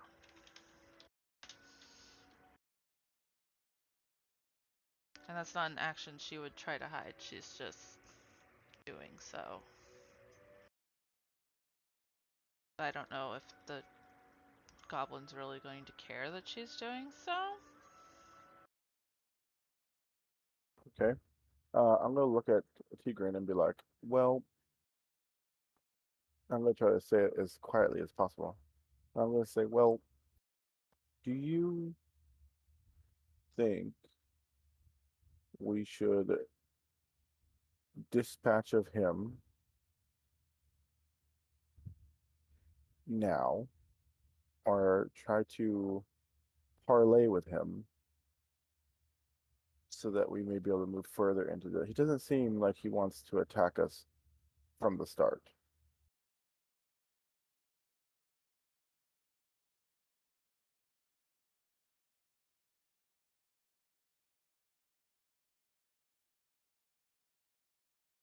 Dispatch of the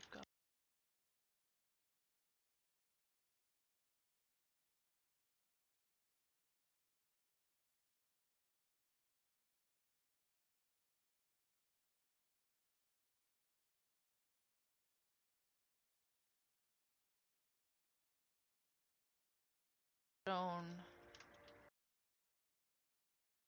that he intends to harm us. Ooh, let me look at Hertz.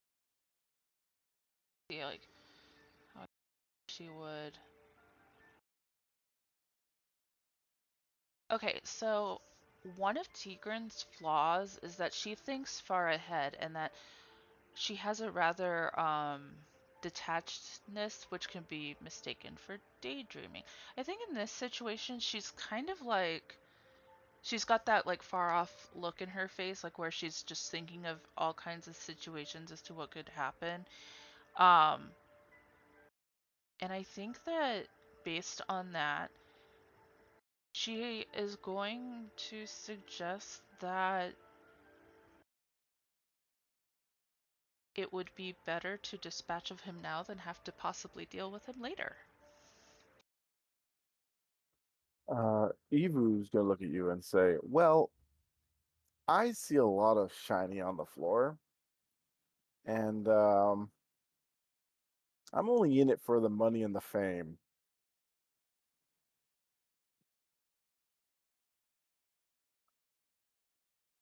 And at that point, he's going to turn to the goblin and say something insultory to him. Okay. But we're gonna probably roll for initiative.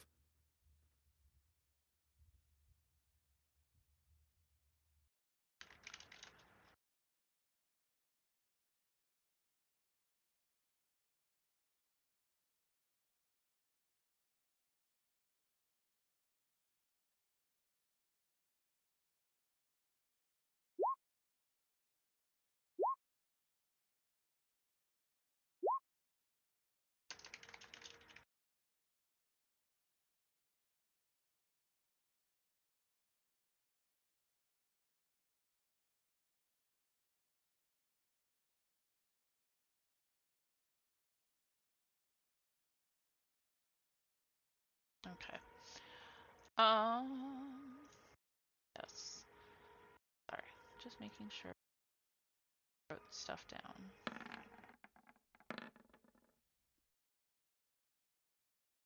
Oh, I rolled a natural 20.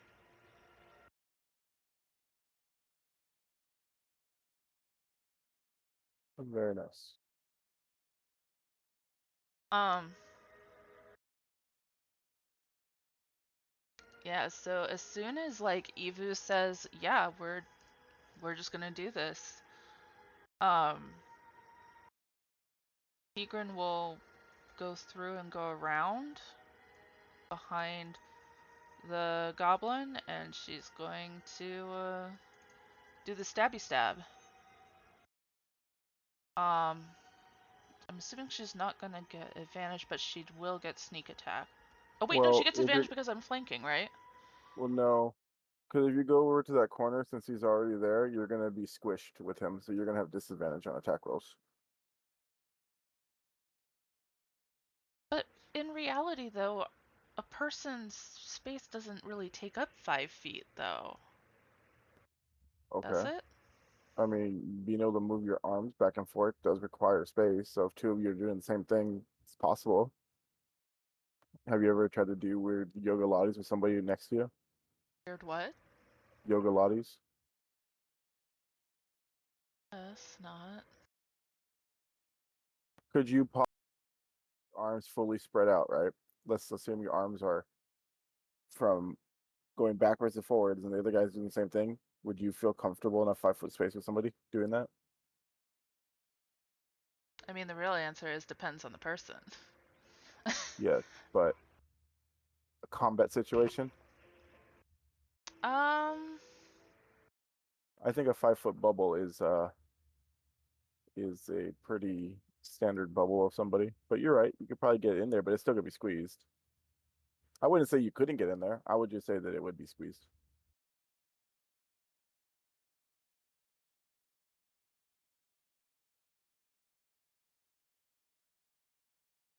stay where I am.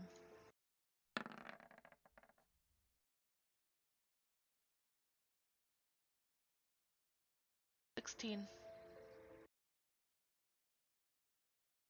Yep, give me 1 second.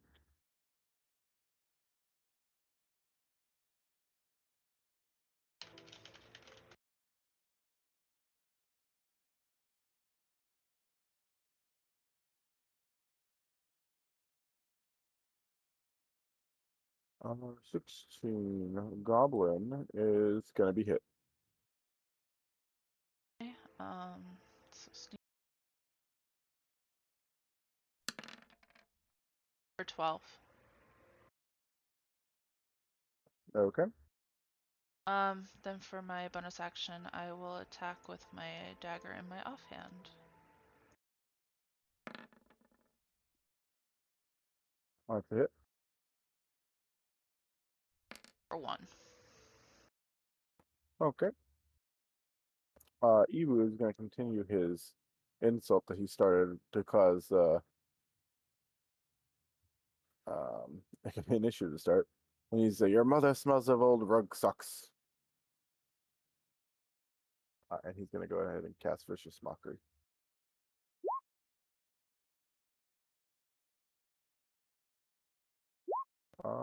And passing for 3 damages. Oh, you meant the goblin failed. Yeah, the goblin failed. I passed. Okay. Um, poisonous snake, I guess, is going to bite at you. I have a poisonous snake token. This should do. It's under everything. It's just underneath her name, or the bars. It rolls an 18 to hit. Does that beat your AC? I believe so, right? Yeah, it does. Doing 1 piercing, 5 poison if you don't pass a DC 10 con save.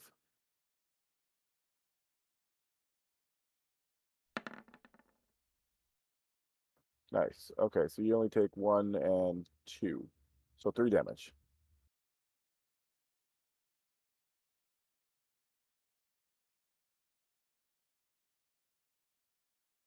The goblin is That's going, rude. well, that happens. The goblin is going to swing on me, Evu. Because you're insulting his mother. She smells the old rug socks. Nice. And he is going to take a double scimitar attack on me. Double scimitars, huh? Well, not double, but 2 swings. Oh, I see what you mean.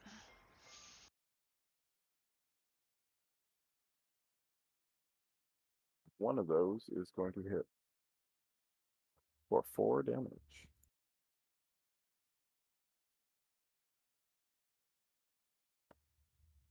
Okay, it is your turn again. Okay. Um, I think that recognizing that the snake is probably a easy foe to go after, and perhaps dispatch of without further risk of poison, uh, Tigran will stabby at it.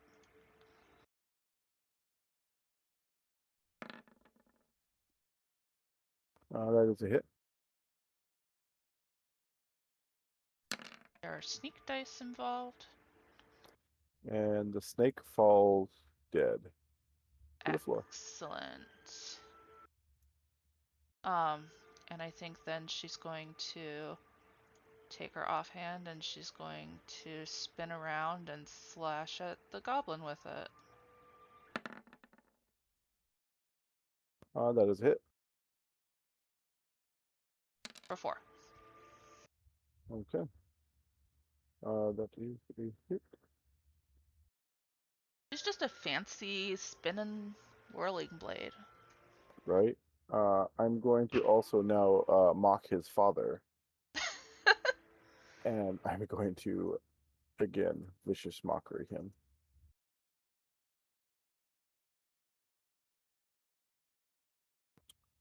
This time, not hitting him.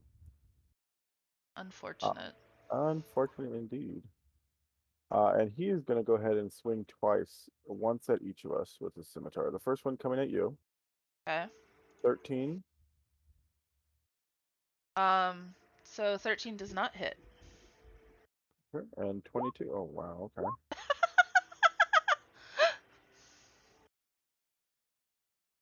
Um, yeah, kill him. Okay. Yeah, so she's going to again take her rapier and she's going to stab at him with sneak attack. Missing him with the first attack. You can take your second attack and add sneak to it if you do hit with it. Okay. Hitting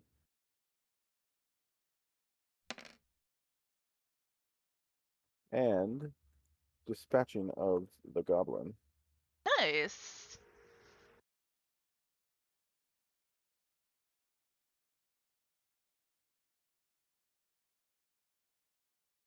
And as he dies, Evu is huffing and puffing because he has 1 hit point left.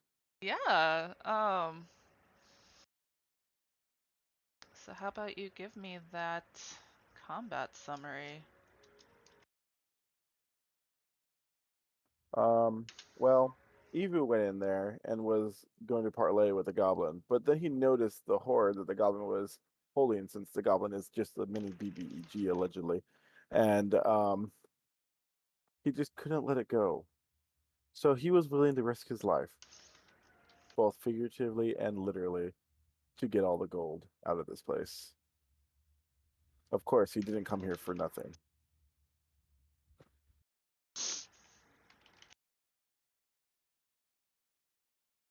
As risking his life both metaphorically and literally in pursuit of his greed. This is exactly how Job died. Yeah, so Eva charged. Oh, and charged in? No. Initially intended to parley with the goblin until he saw the gold in its possession, thus risking his life both metaphorically and literally in pursuit of his greed. It took the impressive blade work of Tigrin to prevent Evu from losing his life in this endeavor. I would have been fine. Uh, Um, Sure. I have heals. Okay. I'm sure you do. Okay, so now we need to do the the loot roll. That's going to be loot roll.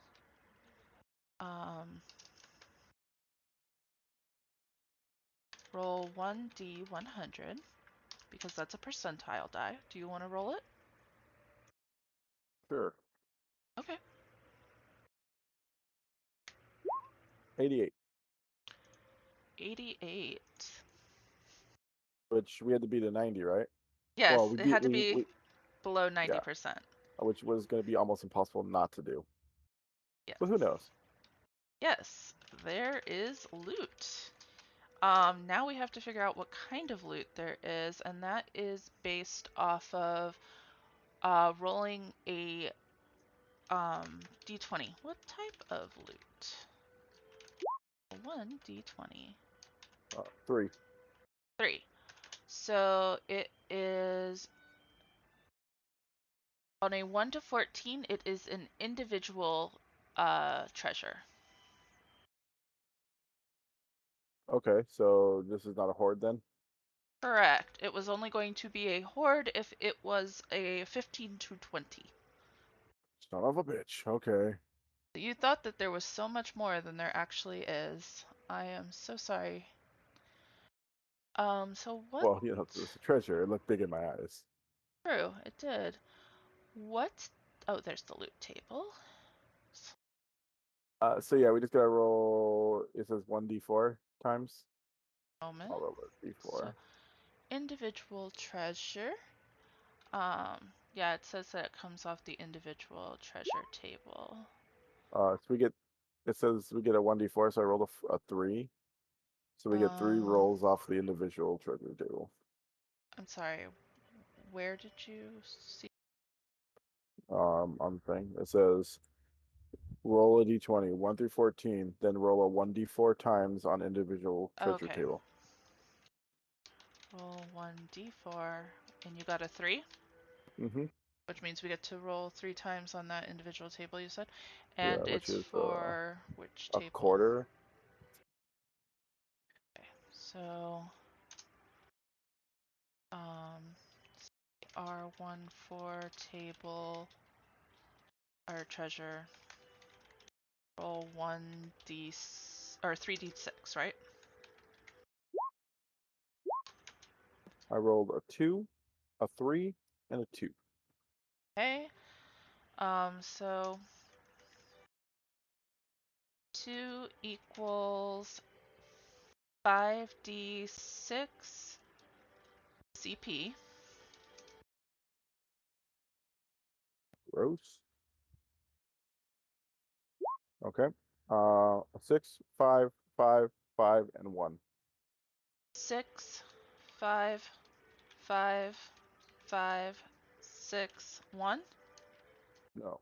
6, 5, 5, 5, 1. Oh, okay, 6, 5, 5, 1. So that is 15, 22. Oh, we also need to figure out how much experience that was. Yep, I have it already figured out. Um, get how I that.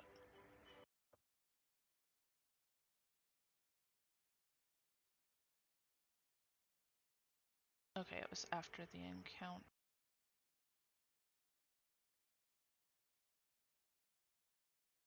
EXP? How much was it? Are we done rolling the loot table? I was just gonna write it down real quick, but that's fine. So 3 equals 4d6 SP. 4651. 4651, which is 16 E. Then another 2 equals 5d6. 45631. 45631. Yeah. 9, 15, 19 CP. That is a total of 16 SP and 41 CP. Yep. So we will each get 20 copper. Okay. 8 SP, 20 CP per player. Yeah. I'll put each. Okay, so that needs to be added to the sheet. And we both got 156 experience for that combat. It was 8 and 20.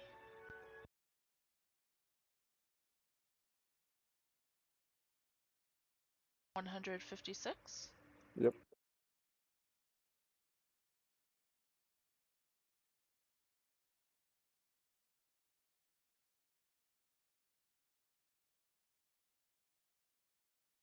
Puts us really close to leveling, but not leveling yet. That is a total of what was the first one? 170? Apparently didn't Uh, write it down on my sheet last time. no, the first one was 75. Okay, 75 plus 156. They give us 231 total. 31. Good.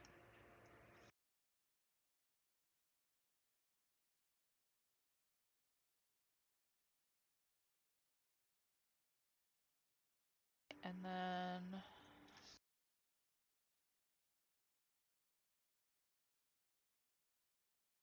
yeah, now we need to do the exits because that's all that there is in this room.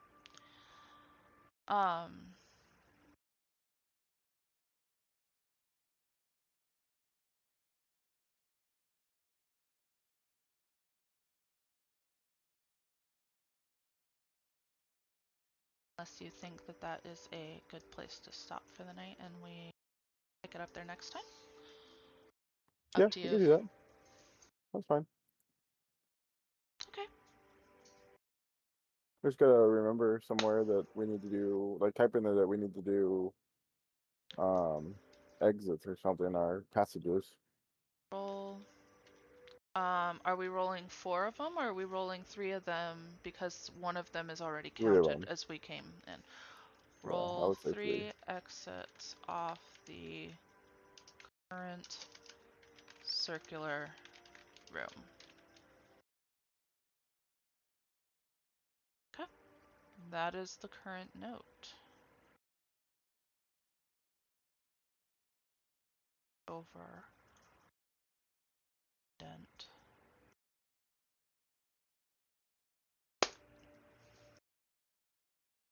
That was fun. Well, we are in a dungeon. We are not finished. We will continue another day. If you guys want to continue watching, we will put the VOD up sometime soon. Probably right now. Yeah, I will check and hopefully it mods. I think I have it set to, but I'll have to double check. But just a quick recap. We lost one character already, We did. and and we found our way into a dungeon that had a alleged BBEG goblin that I had to beef up to make a BBEG. Yeah, he was Unfortunately, we didn't get to still. talk to him. He It's true. We didn't get to talk to him because your character decided that he saw a hoard of gold where only there was a small amount of silver and copper. But That's that what money, that's what my character would do, and because of it, I'm almost dead. So we have to figure out how we're gonna rest in this dungeon without getting trampled by encounters. So that's gonna be fun. yeah, because I mean, we technically have what, 17 rooms? And Yeah, we've only gone through how many so far? The I first don't know, maybe room. 4 or 2, So we've gone through anywhere from one. 2 or 4. But I don't know if the passages are rooms. I think they might be. So technically 4, but maybe only 2. Yeah, we still have a long way to go, and we have we have no supplies, we have nothing because this is level one. So we might have to go back to the city anyways, Yeah. and then figure out if it gets repopulated when we come back. Oh, that would be. Hmm. That is going to be a question for the Oracle then. Probably, if we leave. I still have healing. That is very true. You do. Um. Yeah. You can see our information is here on the screen. Um, you can find me on Twitter. You can find me here on Twitch. I will also be over on Deva's stream for D&D later this week.